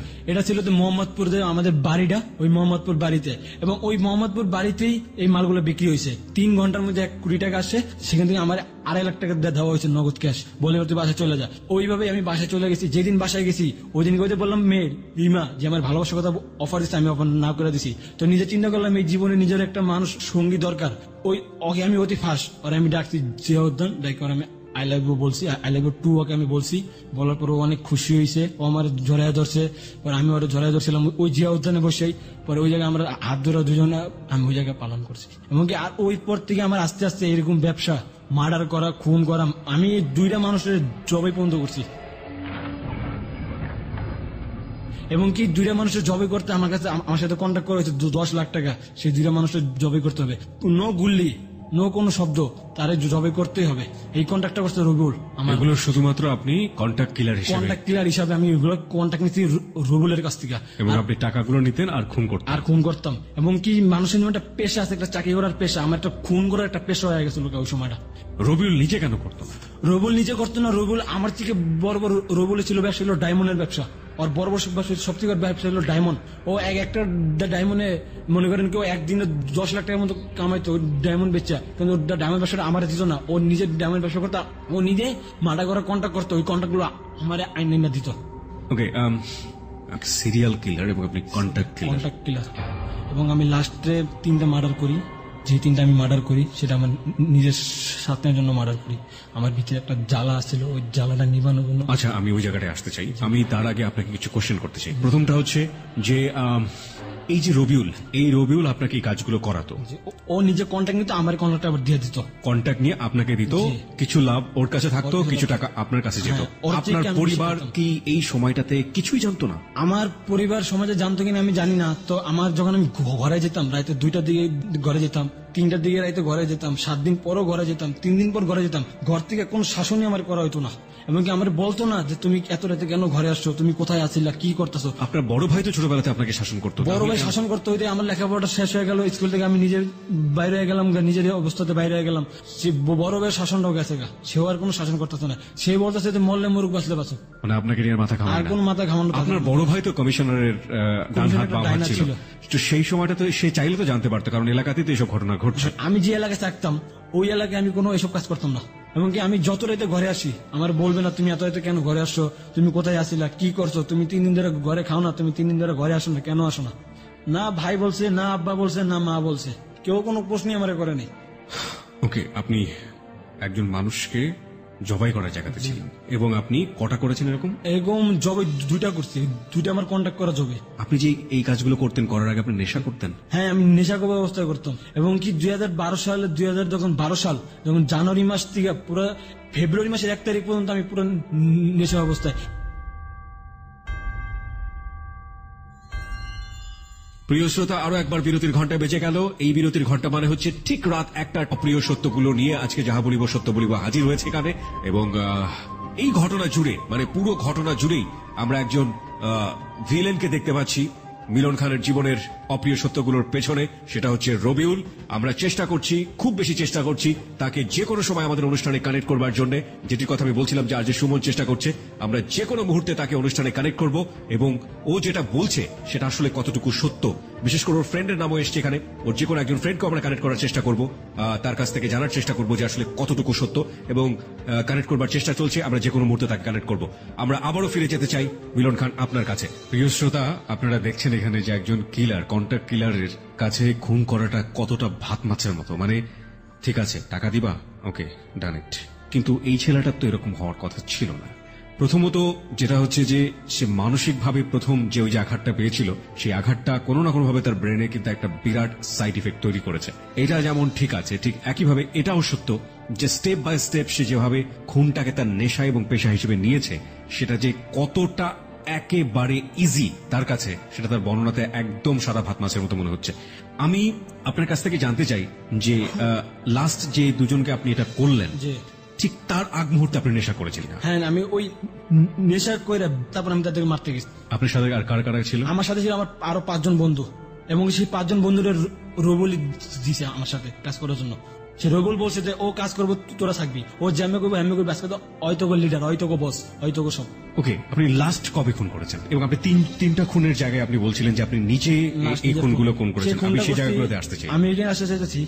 আমি একবার আমার থেকে রবুল বলে রাঙামাটি যেতে হবে, রাঙামাটি যেতে হবে। এটা ছিল 2013 সাল। 2013 সালে মার্চ মাসের 1 তারিখ এবং 7 তারিখে আমার জন্মদিন। আমি 1 তারিখে আমার এই রাঙামাটি যেতে হবে। তো রাঙামাটি যে আমাকে 5-6 দিন মতো থাকতে হবে। ওই যে পোকাটা, আমি এক ধরনের পোকা আনতে যাইতেছি, 4টা পোকা আছে, লাল পোকা। কি পোকা?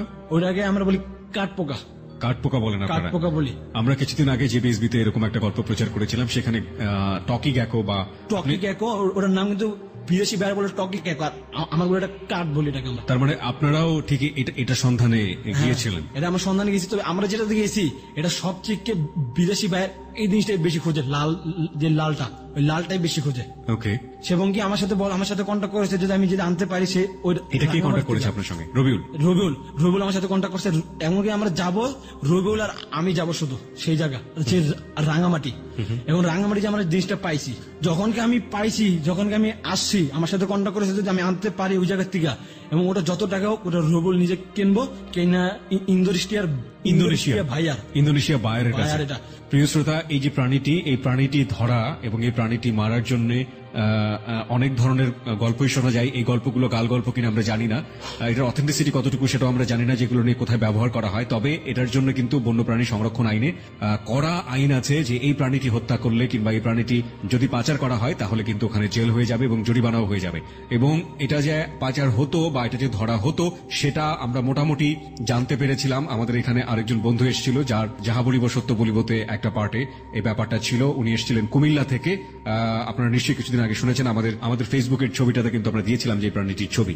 হ্যাঁ, তারপর কি করলেন? সেই রাঙামাটিতে আমি সেটা পাই এবং কি রবিউলে ওই 4টা 8 লাখ টাকা দেন নেয়। তা আমার কন্ট্যাক্ট ছিল যদি আমি ওর সাথে আসতে পারি তাহলে 1 লাখ টাকা পাবো। তো এরকম ভাবে আমি চালাই গেছি আমার অপরাধ জগতের কাজ চালাই আমার ওই জায়গা তো 20 থেকে 25 লাখ টাকার মতন জমে জায়গা এবং কি আমি টাকা আরো খরচও করি, আমাকে টাকা আমার শেষ হয় না। আমার যারা আমার সাথে কাজ করছেন এরকম কোন বন্ধু বান্ধব যদি শুনে থাকেন তো আমার একটা নামও ছিল ওই জায়গা, তার নাম ছিল বুলেট বাবু। যা আমাদের ইন্টারন্যাশনাল যে মাফিয়া গ্রুপে আমার নাম শুনলে সবাই ওই স্পট থেকে বুলেট বাবুর নাম শুনলে আমাকে ভয় পাইতো। মানে আপনার গ্রুপে প্লাস হচ্ছে আপনারা যারা কাজ করেন তাদের সবার কাছে আপনি পরিচিত ছিলেন বুলেট বাবু। বুলেট বাবু এবং আমার সবাই এক নামে চিহ্ন বুলেট বাবু। ঠিক আছে, এরকম ভাবে 2000 আমার প্রেম এইভাবে ভালো চলতে থাকে, ওর সাথে আমার সাথে আস্তে আস্তে কলেজ হতে থাকে। 2012 সালেও এটা শূন্য ফালায় বা নিজের দেখেও ফালায় আমার কাছে। কে দেখে ফেলে? আমার ওই যে প্রেমিকা লিমা। কাকে দেখে ফেলে? আমাকে দেখে ফেলায়। আমার কাছে একটা অস্ত্র ছিল।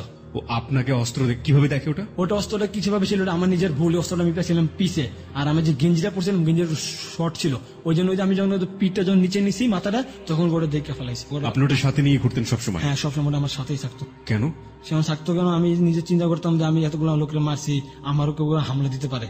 এটা কিন্তু আমাকে রবিউলি বলছে সাথে রাখবি, হ্যাঁ সবসময় সাথে রাখবি। আর এক সময় সবাই জানিয়ে গেছে যে রাজনীতির মধ্যে কিছু কিছু লোক জানিয়ে গেছে আমি ওই যে ফুপু, আমি এই ফুপুর একজন ছেলে এবং কি তার একটা ডাইনার হিসাবে আমার সে ব্যবহার করতো রবিউল আর সে মিলা। তারপর ওই জায়গা থেকে আমি ও দেখে ফেলাই। দেখার পরে তো একদিন যে উদ্যানে বসে অনেক কান্দাকান্দি করে। তো ওর স্বপ্ন আমি ওর পরে বলে কি হয়েছে তোমার সাথে আমাকে বলো। পরে আমি ওর সাথে কোনো মিথ্যা কথা বলি না। ওর সাথে আমি সব এই আপনার সামনে যে আমি বলছি প্রথম থেকে শুরু লাইফ ওই পর্যন্ত আমি ওর সাথে বলছি। তো আমার খালি বলতো যে ফিরত আসো। তো একদিনকা ওই দিনকে আমি একটা থাবুর দিছিল যে তুমি এরা আমার আগে কেন বললা না। তো আসলে ওই দিন আমি থাবুটা খাইছিলাম ওরাতে। তো সত্যি কথা বলতে কি ওই থাবুটা আমার কোনো কষ্ট ছিল না, কারণ আমি চিন্তা করছি আমার একজন একটা শাসন করছে। যদি এই শাসনটা যদি আমার ভাই আমার করতো, আমার বাপ আমার করতো, আমার মা আমারে করতো, তাহলে মনে আজকে আমি এই কাজটা করতাম না। তো ও বলতেছে যে তুমি যদি আমারে চাও তাহলে তোমার এই লাইন ছাড়তে হইব। তো আমি বললাম যে দেখো এই লাইন ছাড়তে আমি অনেক কষ্ট হইব, তুমি ছাড়বো এই লাইন। পরে শুধু আমি মুখে গেলে এটাই বললাম যে হ্যাঁ আমি ছাড়বো। ওই জায়গার থেকে ও দেখে ফেলে, ও আস্তে আস্তে জানতে পারে এবং কি ওইটাও জানে যে আমার কাছে টাকা আছে। তো একদিন ও হঠাৎ করে বললো আমাকে যে তুমি তো জীবনে অনেক পাপের টাকা কামাইছো, আজকে একটা ভালো কাজ করো। তো কি ভালো কাজ? ওই তো কমলাপুরতে বস্তি আছে, ওই বস্তিতে একটা মেয়ের বিয়ে হবে। এই ভালো কাজটা কে করতে বললো আপনাকে? আমার ওই প্রেমিকা লিমা।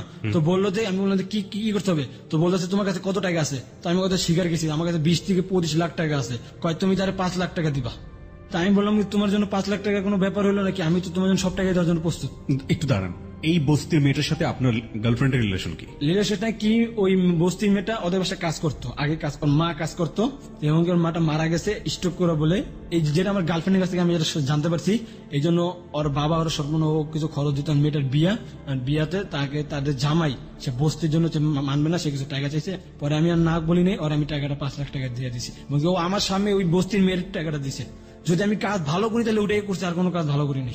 তারপর ওই যে আমি যেটা বললাম যে সেলফোন কিনি, সেলফোন অতি ফার্স্ট আমার কেনা 8,000 টাকা দিয়ে। তো ওই সেলফোনে আমাদের প্রেমিকারা ছিল ফুপু, ফুপু ছিল একজন, ওরা অন্য ফুপু, ওর নিজের ফুপু। তো ফুপু যে আমার ফোন দিল, যে বললো মিলন, তোমার নাম মিলন না? আমি বললাম জি আমার নাম মিলন, আপনি কে? বললো আমি লিমার ফুপু, তুমি একটু ঢাকা মেডিকেল আসো। আমি বললাম ঢাকা মেডিকেল আসবো? তো আমি বললাম কি হয়েছে আমাকে বলেন। তো আমার কিছু বলে না, বলে ঢাকা মেডিকেল আসো। ওই একটা জায়গায় বলে ঢাকা মেডিকেল আসো, শুধু একটা কথা বারবার বলেছে, এমন ভাবে বলতে সে নিজে কাইন্দা কাইন্দা বলতেছে হঠাৎ করে। তো কেন আসতে হবে? 2013 সালে আমার ওই দিন আমার জন্মদিনের দিন সকালবেলা এই ঘটনা থেকে আমি ঢাকা মেডিকেল আমি যাই। সিজা দিয়ে আর ফুপুরে পাইছি এবং কি আর ফুপু বলতেছে দেওয়ালিমা নাকি লাইট স্টেশনে আছে, শেষ নিঃশ্বাস। কিসে আছে? আগে যে ওর শেষ নিঃশ্বাসটা কি ওই যে জায়গা আমার লাইট বলা হয়, লাইট বলে যে যার জীবন যদি একটুখানি বেঁচে থাকে তাকে একটা লাইটের মাধ্যমে তাকে বাঁচিয়ে রাখে, ও সেটার মধ্যে আছে। এবং আমি ওর পুকুরে প্রশ্ন করছিলাম যে পুকু এটা কেমনে? ওর পুকু বললো যে ও একটা অ্যাক্সিডেন্ট। আমি দেখতেছি ওর কোনো অ্যাক্সিডেন্ট না, ওর গালে সম্পূর্ণভাবে ছুরির দাগ, পুরো চেহারাটার মধ্যে ছুরির দাগ দেওয়া। কয় ভাই বোন ছিল ওরা? ও শুধু একাই। ও জন্মের সময় মা মারা গেছে, ওর বাবা সবসময় বিদেশে। ও ছোট থেকে বড় হয়েছে ওই ফুপুরাতে। কি দেখেছিলেন আপনি? আমি দেখতে পারি ওর চেহারার মধ্যে সম্পূর্ণভাবে ছুরির দাগ, ছোট ছোট যে ছুরিগুলো আমাদের পেঁয়াজ কাটি, সেই ছুরির দাগ এবং কি তারে বলা হয়েছে অ্যাক্সিডেন্ট, এটা একটা তোমার কেউ কিছু করছে। তো আমার টার্গেট ছিল আমার বড় ভাই, ও নিশ্চয় করে জানতে পারছে ওই কাজটা করছে, তো সেটা বড় ভাই ছিল না। তারপর করে আমি আমার ওর মাথা আমার বুকে রাখি আমি পুরো শরীর কসম কাটছি যে আমি আর এই লাইনে ছাড়বো না। কত সালে ও মারা গেল? 2013 সালে মার্চ মাসের 7 তারিখ। এই মাত্র কিছুদিন আগে। জি, এবং কি ওই দিন ছিল আমার জন্মদিন। আপনি পরে জানতে পেরেছেন ও কিভাবে মারা গেল? এটা আমি ওই দিনকে জানতে পারছি। ওই দিনই জানতে পারছেন? এটা কিভাবে? প্রিয় শ্রোতা, এই টার্নিং এ আমি একটু আপনাদের সবাইকে বলি, আজকে যাহা বলিব সত্য বলিব অধিভৌতিক, এবং একই সাথে আমরা বলতে পারি চরম ভৌতিক, এবং একই সাথে আমরা বলতে পারি চরম রিয়েলিস্টিক। সিরিয়াল কিলার যারা এবং যারা কন্ট্যাক্ট কিলার, যারা হয়তোবা জেবিএসবি শুনে মনে করছেন যে তাদের জীবনের প্রতি ছবি এখানে ফুটে উঠেছে, তারা এভাবে নিজেকে দেখতে পাচ্ছেন, নিজেকে আয়নায়, যে আজকে মিলন খানের মধ্য দিয়ে নিজের চেহারা খুঁজে পাচ্ছেন। আমরা এটা বিলিভ করি। এই প্রত্যেকটা খুনের পেছনে একটা করে গল্প আছে, প্রত্যেকটা খুনের পেছনে একটা করে ব্যাকগ্রাউন্ড আছে। আমরা চাইলেই সেটা পুঙ্খানুপুঙ্খভাবে এখানে তুলে ধরতে পারতাম। ওকে এখানে নিয়ে আসার আগে আমরা ওকে পুরো 2 মাস স্টাডি করেছি, পুঙ্খানুপুঙ্খভাবে স্টাডি করেছি, এবং সেটা মাত্র তুলে ধরা হচ্ছে 2.5 ঘন্টায়। যেভাবে এখানে উপস্থাপন হচ্ছে সেটা অনেকখানি অবিশ্বাস্য, কারণ আমরা যে লাইফে চলি, অধিকাংশ মানুষই যে লাইফে চলি, পত্রিকার পাতায় একটা খুন দেখে অভ্যস্ত, বিভৎসতা দেখে অভ্যস্ত, কিন্তু এই বিভৎসতার পেছনের যে বিশাল ব্যাকগ্রাউন্ড, বিশাল যে গল্প, সেটা আমরা কজনই বা জানি। এবং একজন কিলার বা একজন খুনি এসে এভাবে অকপটে বলে যাবেন, সেটা তো একেবারে অবিশ্বাস্য। এবং এই জন্যই আমরা বলে থাকি রেডিওর ইতিহাসের সবচেয়ে চ্যালেঞ্জিং রিয়েলিটি শো যাহা বলিব সত্য বলিব। এখানে এসে ও যা বলেছে তা সজ্ঞানের সুস্থ মস্তিষ্কে কোনো মানুষ কখনো করবে না যদি সে একটু হলো মিথ্যা বলতে চায়, কারণ এখানকার একটা মিথ্যা তার সারা জীবনের জন্য রেকর্ড। এবং অত্যন্ত আশ্চর্য হলেও সত্য যে যতগুলো খুনের বর্ণনা ও দিয়েছে সিরিয়াল কিলার হিসেবে, প্রত্যেকটা খুনের পেছনেই এক একটা স্টোরি ছিল, এবং সে খুন করেছে রবিউলের জন্য। রবিউল তাকে করতে বাধ্য করেছে, এক পর্যায়ে তার নেশা হয়ে গিয়েছে। আমরা একটু ভালো হওয়ার সম্ভাবনা দেখেছিলাম একজন মানুষের হাত ধরে, হয়তোবা হতো না, অথবা হতো। একজন মানুষকে সে ভালোবাসত, সেখানে একটা হৃদয়ের সম্পর্ক ছিল, সেই মানুষটাও মারা গেল। অত্যন্ত রহস্য, জানা গেল না কি কারণে মারা গেল, কিন্তু সে সেদিনই জানতে পেরেছে যে সে মেয়েটি কেন মারা গিয়েছিল, তার প্রিয়তমা লিমা। চলুন সেখান থেকে আমরা আবার ফিরি। কি জানলেন আপনি? সেখানে আমার সামনে মারা যায় ভাই, আমার অনেক বড় একটা ধাক্কা লাগে ওই সময়টা। আমার জীবনের সবচেয়ে একটা জিনিস মনে আমার কাছ থেকে নাই। যদি আমি তো বললাম আমার কাছে 20 লাখ টাকা, সেই টাকাটাও যদি আমার কাছে যদি কেউ নিয়ে নিত, তাও আমার কাছে কোনো কষ্ট ছিল না। এবং কি সবথেকে বড় কষ্টটা আমার ওই দিনকে লাগছে, যদি আমার বাবা আমার কাছে মরে যেত, আমার মা মরে যেতে ছিল, আর কেউ না কেউ মারছে, কারণ চেয়ারের মধ্যে ছুরির দাগ। আমি ওই সময় কসম খাচ্ছি যে ওরে যারা মারছে তা করে মাইরা তারপর আমি ভালো তার আগে না। ও যেই রাষ্ট্রে যা পালক, যেই জায়গায় যা পালক, ও কোনো জায়গায় যা পালায় বাঁচতে পারবো না। পরে ধরতে যে ফুপু ছিল, আর ফুপুরে আমি ধরছি, যে ফুপুরে আমি 20 দিবসে অনেক গালাগালি করছি, যে একটা মেয়ে মানুষের যত গালাগালি করা দরকার আমি অত গালাগালি করছি তারে। এবং শেষকালে সে স্বীকার গেছে যে তারে 1 বছর যাবত এক ছেলে তারে ডিস্টার্ব করতেছে। ওকে, যেমন ছেলেটা কে, ও যে বাসায় থাকে ওই পাশের লাইনে একটা মাঠ আছে, তারপরে আমি 2 লাখ টাকা 9.4 অস্ত্র কিনি একটা নিজে, এবং সেই অস্ত্রটা থাকে আমার পার্সোনাল ওই 3 জনের মারার জন্য। আপনাকে কখনো বলেনি আপনার প্রেমিকা লিমা যে ওই ছেলেটা তাকে ডিস্টার্ব করে? না, সে বলেনি, আমার কোনোদিনও বলেনি। 1 বছর যাবত তারা বলে ডিস্টার্ব করতেছে, কখনো বলেনি? কোনো সময় বলেনি। বলেনি হয়তো বা এই কারণে যে বললে হয়তো আপনি কিছু হ্যাঁ, ও একটা কিন্তু করতেন। জানতো যে আমি এই লাইনের, যে আমি আগে বলছি যে জানতো, আমার মনে হয় এই জন্য বলে নাই। তারপরও আমি ওর ফুপুর কাছ থেকে জানতে পারছি ওরা অমন জায়গায় থাকে। পান্না, তারপর আছে রকি, মামুন, এই 3 জন। আর ওরা বেশি ডিস্টার্ব করতো পান্না। মামুন আর রকির আমি ধরছি, ধরা বলতেছি কি তোরা বাঁচতে চাস না মরতে চাস? বাঁচতে চাই। আমাকে তাহলে পান্না ঠিকানা দে। আর ও কিন্তু অলরেডি পুরো বাংলাদেশ ছেড়ে গেছে গা, ভারত চলে গেছে গা। তো এটা আমি জানতে পারছি ওদের পান্না রকি ওদের কাছ থেকে, ধর ঠিকানা জলদি দে, নাহলে কিন্তু তোরা মরবি। কইতাছে যে ভাই ও বাংলাদেশে নাই, তো বাংলাদেশে নেই তোরা কি লেগে আসছিস? অগর নগদ আমি রকি ছিল, রকি, ওই রকির পায়ে আমি পায়ের গিয়ের মধ্যে আমার 9 পয়েন্ট অস্ত্র দিয়ে আমি ওর গুলি করি পায়ের মধ্যে। তারপর পটপটে সব বইলা দেয় ও ইন্ডিয়াতে বোম্বাইতে আছে। এবং কি ওই যখন বলছে ইন্ডিয়া বোম্বাইতে আছে, আমি সাথে দেরি করি নাই, ওই সময় আমি দুজনের ওই জায়গায় ডেট আবার। আর আমি ওই দুজনের মারছি এটাও রবিউল জানতো না, কেউ জানতো না, একমাত্র আমিই জানি, আর জানি আল্লাহ। পরে আমি পাসপোর্ট অফিসে একটা দালালের ধরছি। ওই জায়গার থেকে আমি তারে 50,000 টাকা দিয়ে পাসপোর্ট নিই এবং এই অস্ত্র নিয়ে আমি রওনা দিই বর্ডারের দিকে। তো একটা হুন্ডালার সাথে আমি কন্ট্যাক্ট করি 30,000 টাকার বিনিময়, সে আমারে বাংলাদেশ থেকে ইন্ডিয়া ঢুকাই দেবো।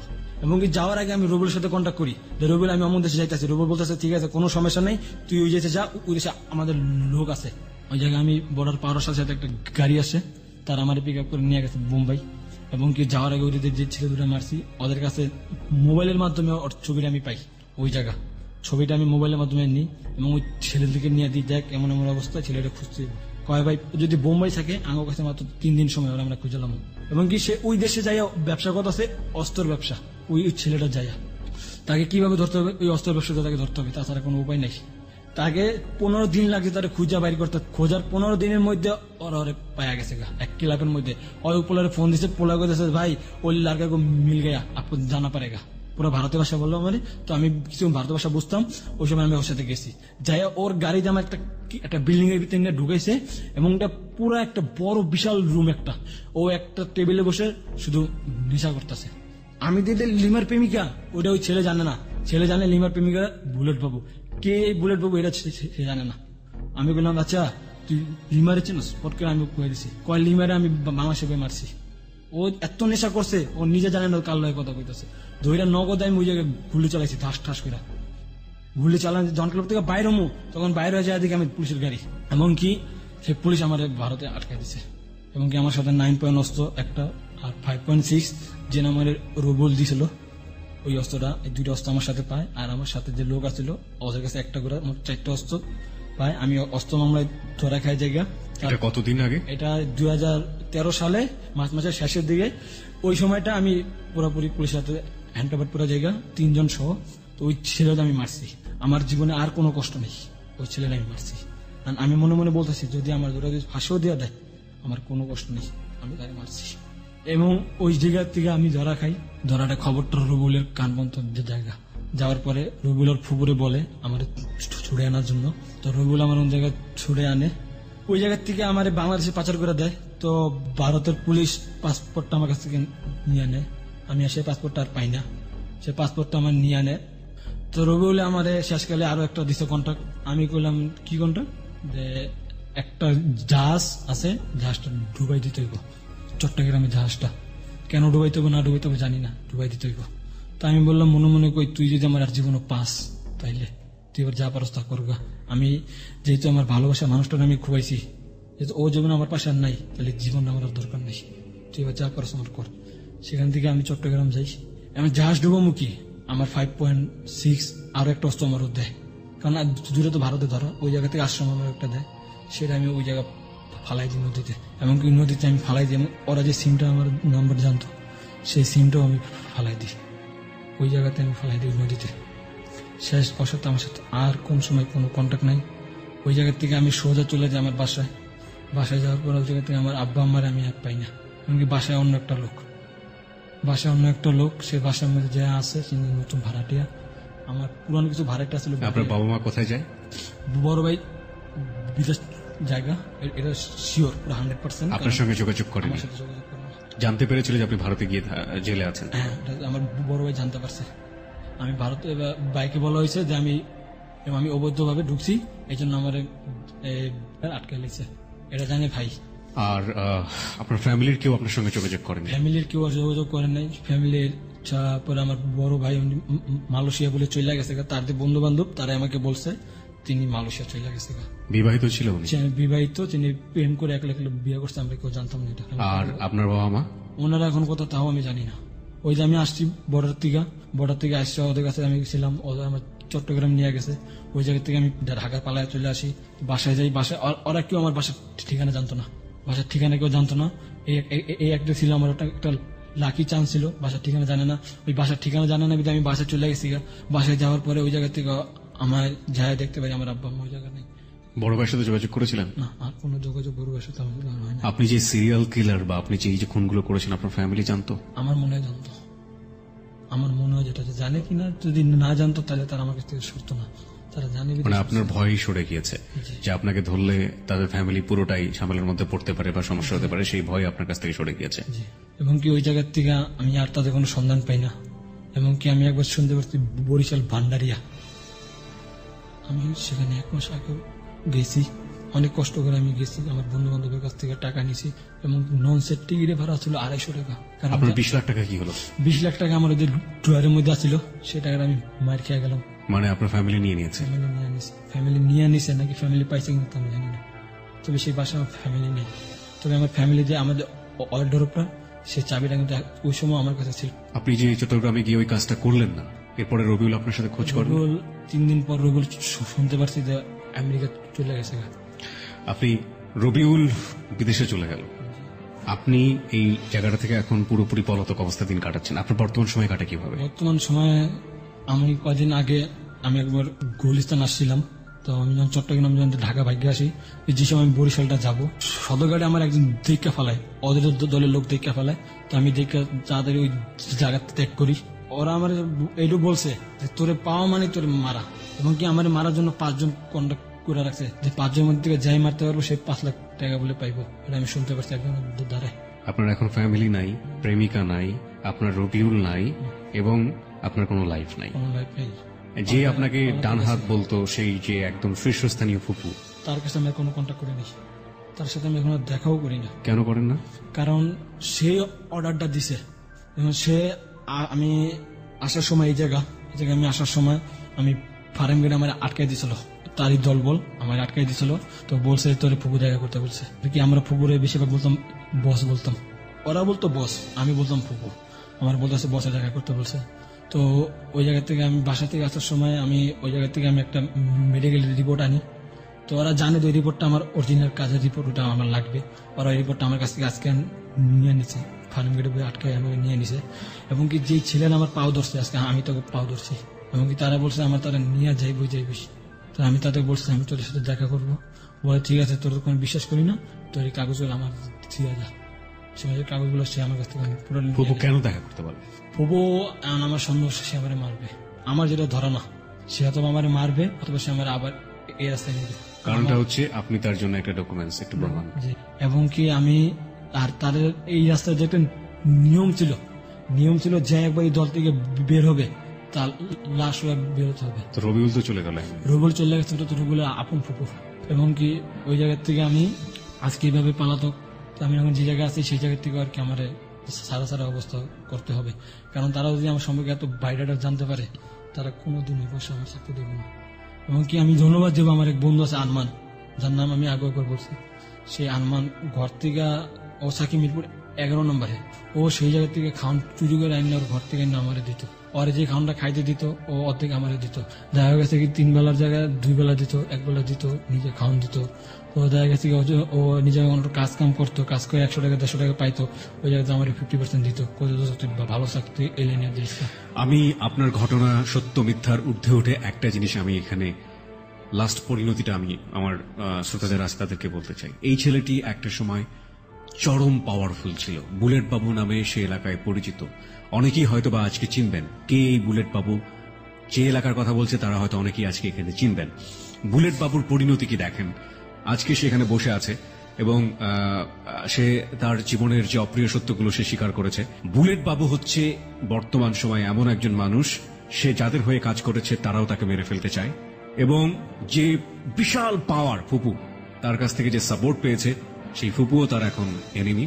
সে যদি পুলিশের কাছে ধরা দেয়, পুলিশ কাস্টাডিও তার জন্য নিরাপদ নয়, কারণ পুলিশ কাস্টাডিতে সে গিয়ে আদৌ ঠিকমতো বেঁচে থাকতে পারবে কিনা সেটাও তার যথেষ্ট সন্দেহ আছে। এবং তার পরিণতি, তার প্রেমিকা নেই, তার সংসার তাকে দেখে ভয় পায়, তার ফ্যামিলি তাকে দেখে ভয় পায়, এবং এই জন্য তারা নিরুদ্দেশ, তার কাছ থেকে নিরুদ্দেশ। সে জানে না তার ফ্যামিলি কোথায় আছে।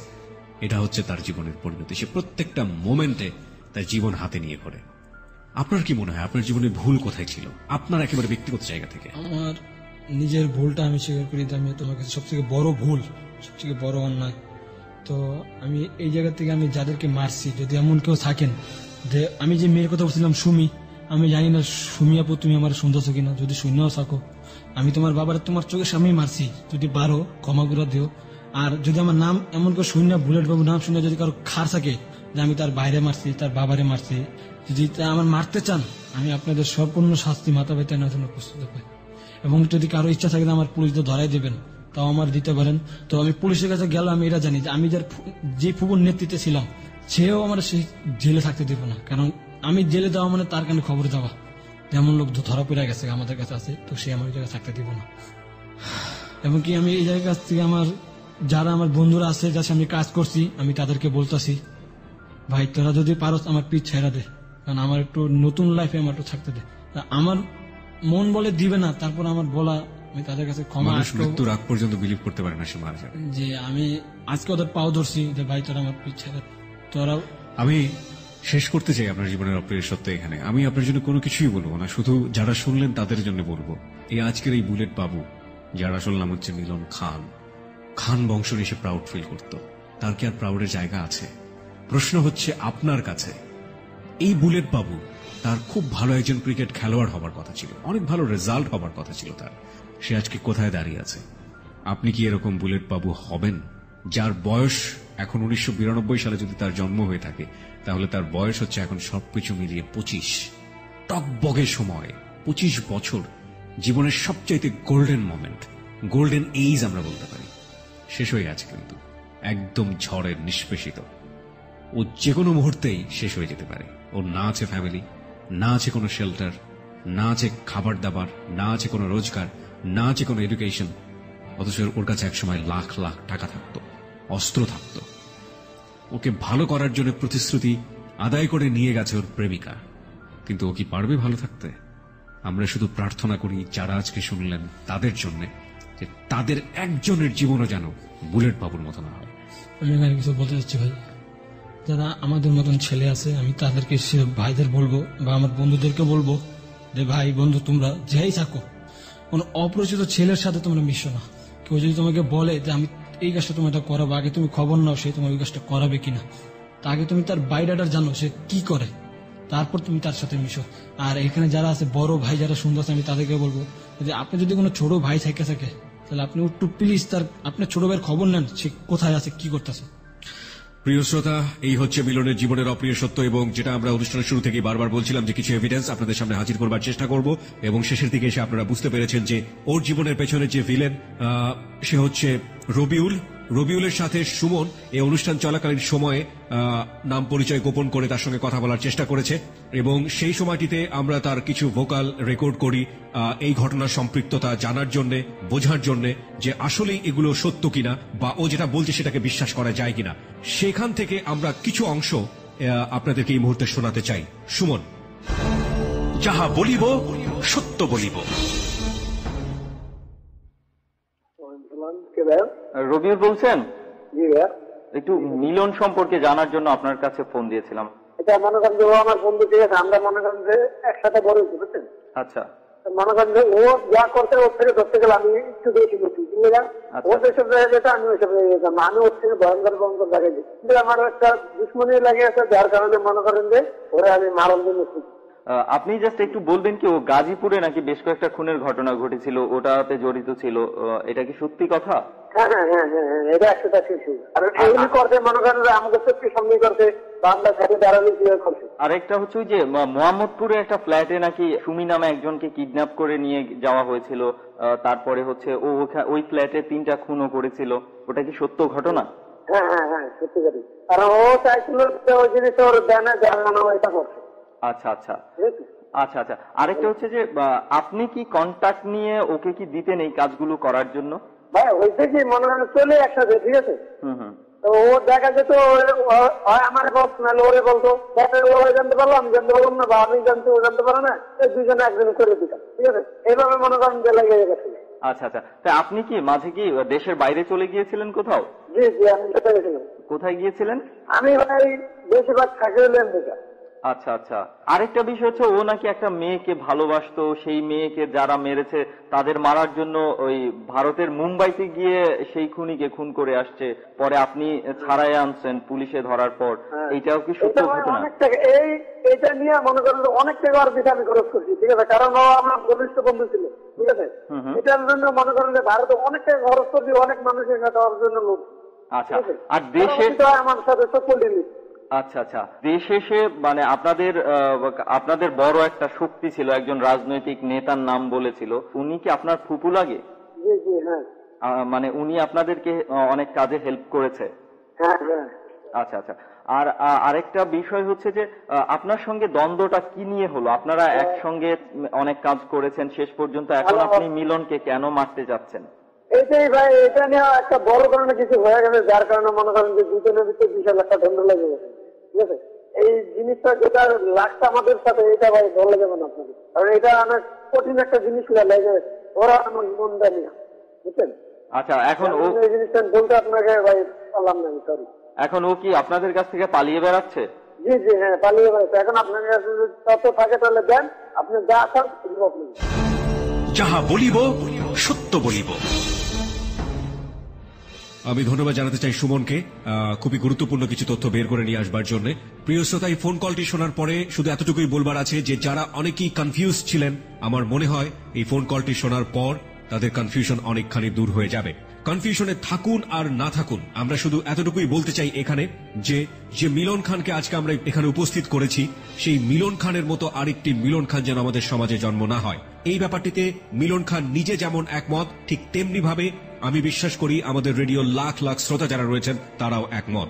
আপনি নিজে তো এ পথে পা বাড়াবেনই না, এবং একই সাথে আপনার চারপাশের বন্ধু যারা আছে তাদেরকেও সতর্ক করুন, কারণ এই জীবন আসলেই কোনো জীবন নয়। প্রিয় শ্রোতা, আমরা ফোন কল শুনেছি, আমরা এভিডেন্স গুলো দেখলাম। এইবার আমরা আমাদের এক্সপার্ট যিনি পুরো অনুষ্ঠানটি শুনেছেন তাকে ফোনে কানেক্ট করছি। তিনি হচ্ছেন শান্তি ও সংঘর্ষ অধ্যয়ন বিভাগের শিক্ষক অনুরাগ চাকমা। তার মূল্যবান মতামত আমরা এই মুহূর্তে জানতে চাই।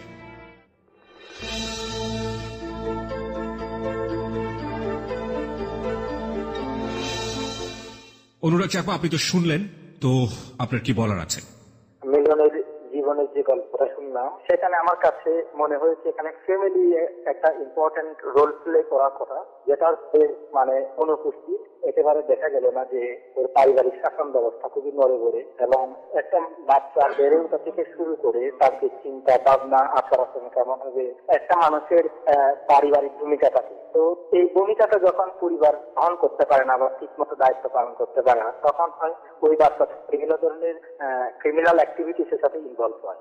এটা একটা বিষয়। তো আমি সেজন্য আজকে যারা এই অনুষ্ঠানে আমাদের প্রোগ্রামটা এই মুহূর্তে শুনছেন, সবার কাছে আমার অনুরোধ থাকবে, আমাদের যে বাচ্চারা আছে, যে ছেলে মেয়েরা আছে, যে কিশোররা আছে, যারা যুব আছে, যে আমরা তাদেরকে আমাদের ফ্যামিলি সাপোর্ট গুলো যতটুকু দেওয়া উচিত, এই সাপোর্টটা যাতে প্রোভাইড করি। আর 2 নাম্বার হচ্ছে, কোন একটা মানুষ যখন কোন একটা অন্যায় করে বা ভুল করতে পারে, তাকে আমরা কাউন্সিলিং এর মাধ্যমে সঠিক পথে নিয়ে আসার আমাদের থাকতে হবে। তো এক্ষেত্রে হচ্ছে সমাজের, পরিবারের, রাষ্ট্রের ইনিশিয়েটিভ খুবই ইম্পর্টেন্ট। এবং এর পাশাপাশি আমাদের সমাজের যে মূল্যবোধের অবক্ষয়, এবং এই মূল্যবোধের অবক্ষয় কিন্তু আমরা প্রতিনিয়ত রাস্তাঘাটে, স্কুল, কলেজে, বাজারে সবখানে কিন্তু আমরা পরিলক্ষিত করি। যে আজকে বাচ্চারা স্কুলে গিয়ে মারামারি করতেছে, আজকে ইউনিভার্সিটি ক্যাম্পাসে মারামারি করতেছে, আজকে খেলার মাঠে গিয়ে মিলনদের মতো মারামারি করে মানুষ নিহত হচ্ছে, আহত হচ্ছে, যেগুলো হচ্ছে আমাদের মূল্যবোধের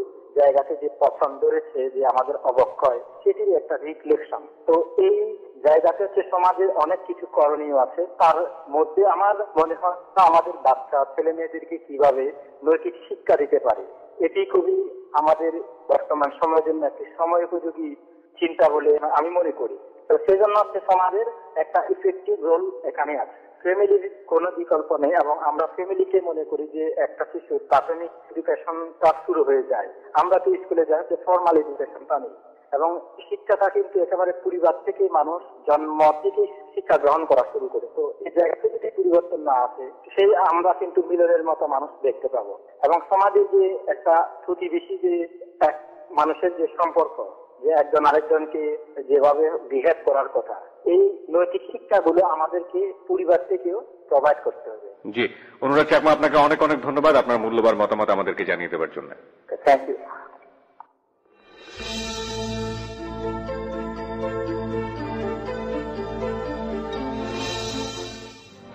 প্রিয় শ্রোতা, শেষ হলো মিলন খানের অপ্রিয় সত্য বলার পর্ব, কিন্তু শেষ হচ্ছে না যাহা বলিব সত্য বলিব।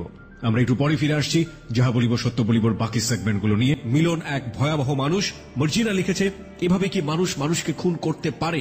তিথি লিখেছে, কি বলবো ঠিক বুঝে উঠতে পারছি না। জীবন লিখেছে পরিবার ভয়ে ওর সাথে যোগাযোগ করছে না, ব্যাপারটা বিশ্বাস করতে আমাদের কষ্ট হচ্ছে। ঠিক একইভাবে অনেকে পরিবার নিয়ে লিখেছেন যে পরিবারের কাছ থেকে যদি ফুল সাপোর্টটা সে পেত তাহলে হয়তো মিলন খানের জীবনটা এরকম হতো না, যেটা আমাদের এক্সপার্ট প্যানেল থেকে তাজুল ইসলামও বলার চেষ্টা করছিলেন। প্রিয় শ্রোতা, আমরা আপনাদেরকে বারবারই বলে থাকি এটা এমন একটি আসন যেখানে বসে মানুষ তার বিবেকের তাড়নাবোধ থেকে জীবনের ভুল এবং অপ্রিয় সত্যগুলো স্বীকার করে, কিন্তু আমরা বিলিভ করি যে এই জায়গাটিতে আসা সবার জন্য সম্ভব হয় না। সে কারণেই আমরা আপনাদের জন্য মেইল অ্যাড্রেস রেখেছি। আমরা বলি আপনাদেরকে যে আমাদেরকে আপনি চিঠি লিখতে পারেন জীবনের ভুল এবং অপ্রিয় সত্যগুলো স্বীকার করে। আমাদেরকে চিঠি লেখার ঠিকানা হচ্ছে যাহা বলিব সত্য বলিব, ABC radio FM 89.2, 99 Kazi Nazrul Islam avenue, Dhaka trade centre, Karwan Bazar, Dhaka. আর মেইল যদি করতে চান সেক্ষেত্রে মেইল অ্যাড্রেসটি হচ্ছে jbsb8920@gmail.com। আমি আবারও বলছি jbsb8920@gmail.com। গত সপ্তাহে আমাদের কাছে চিঠি লিখেছেন রফিকুল ইসলাম। রফিকুল ইসলামের জীবনের যে অপ্রিয় সত্যগুলো চিঠির মাধ্যমে আমরা জেনেছি তা এখন শুনবো আর যে সুমনের কাছ থেকে। যাহা বলিব সত্য বলিব।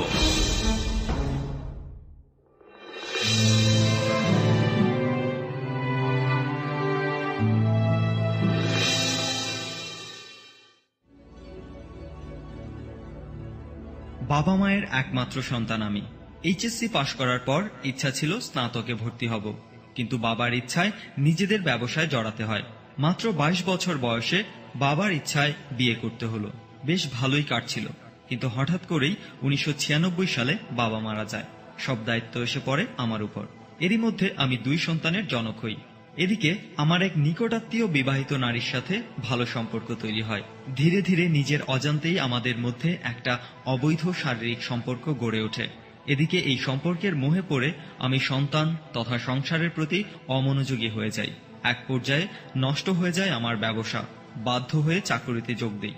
এদিকে চলতেই থাকে আমার পরক্রিয়া প্রেম। কাজ বাদ দিয়ে ঘন্টার পর ঘন্টা ফোনে কথা বলতাম। এই কারণে একসময় আমার চাকরিও চলে যায়। এরই মাঝে আমি 4 কন্যা আর 1 পুত্র সন্তানের জনক হই।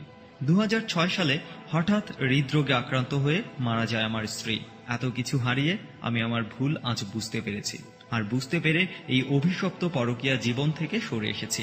বর্তমানে সন্তানদের নিয়ে আছি, আর চাই তাদেরকে আদর্শ মানুষ হিসেবে গড়ে তুলতে। বন্ধুদের প্রতি এটাই অনুরোধ থাকবে, ধ্বংসাত্মক সম্পর্কে কখনো জড়াবেন না।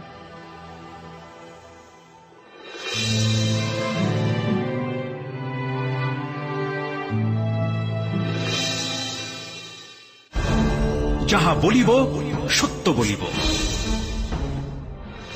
অনেক ধন্যবাদ রফিকুল ইসলাম। আপনার যে উপলব্ধি সেটা শুধুমাত্র আপনাকে শুদ্ধ করেনি, এবং একই সাথে আমরা বলতে চাই লাখো মানুষ হয়তো বা আপনার কাছ থেকে সচেতন হবে। প্রিয় শ্রোতা, ধীরে ধীরে পর্দা নেমে যাচ্ছে যাহা বলিব সত্য বলিবর আজকের মতো। একই সাথে আমরা প্রত্যাশা করছি আগামী রবিবার আরো একজন বন্ধুকে নিয়ে আমরা হাজির হয়ে যাব যাহা বলিব সত্য বলিবর মঞ্চে, যিনি অকপটে স্বীকার করবেন কি তার ভুল ছিল, কি কারণে তার ভুল ছিল, এবং সেই ভুলের পরিণতি বা অপরাধের পরিণতি শেষ পর্যন্ত কি হয়েছিল। আর যে কিবরিয়া এবং আমার টিম মেম্বার আর যে সুমন ও সাউন্ড এডিটর মঞ্জুর পক্ষ থেকে শুভরাত্রি, এবং সবশেষে ধন্যবাদ জানাতে চাই হ্যালো 8920 টিমকে সার্বিক সহযোগিতার জন্য।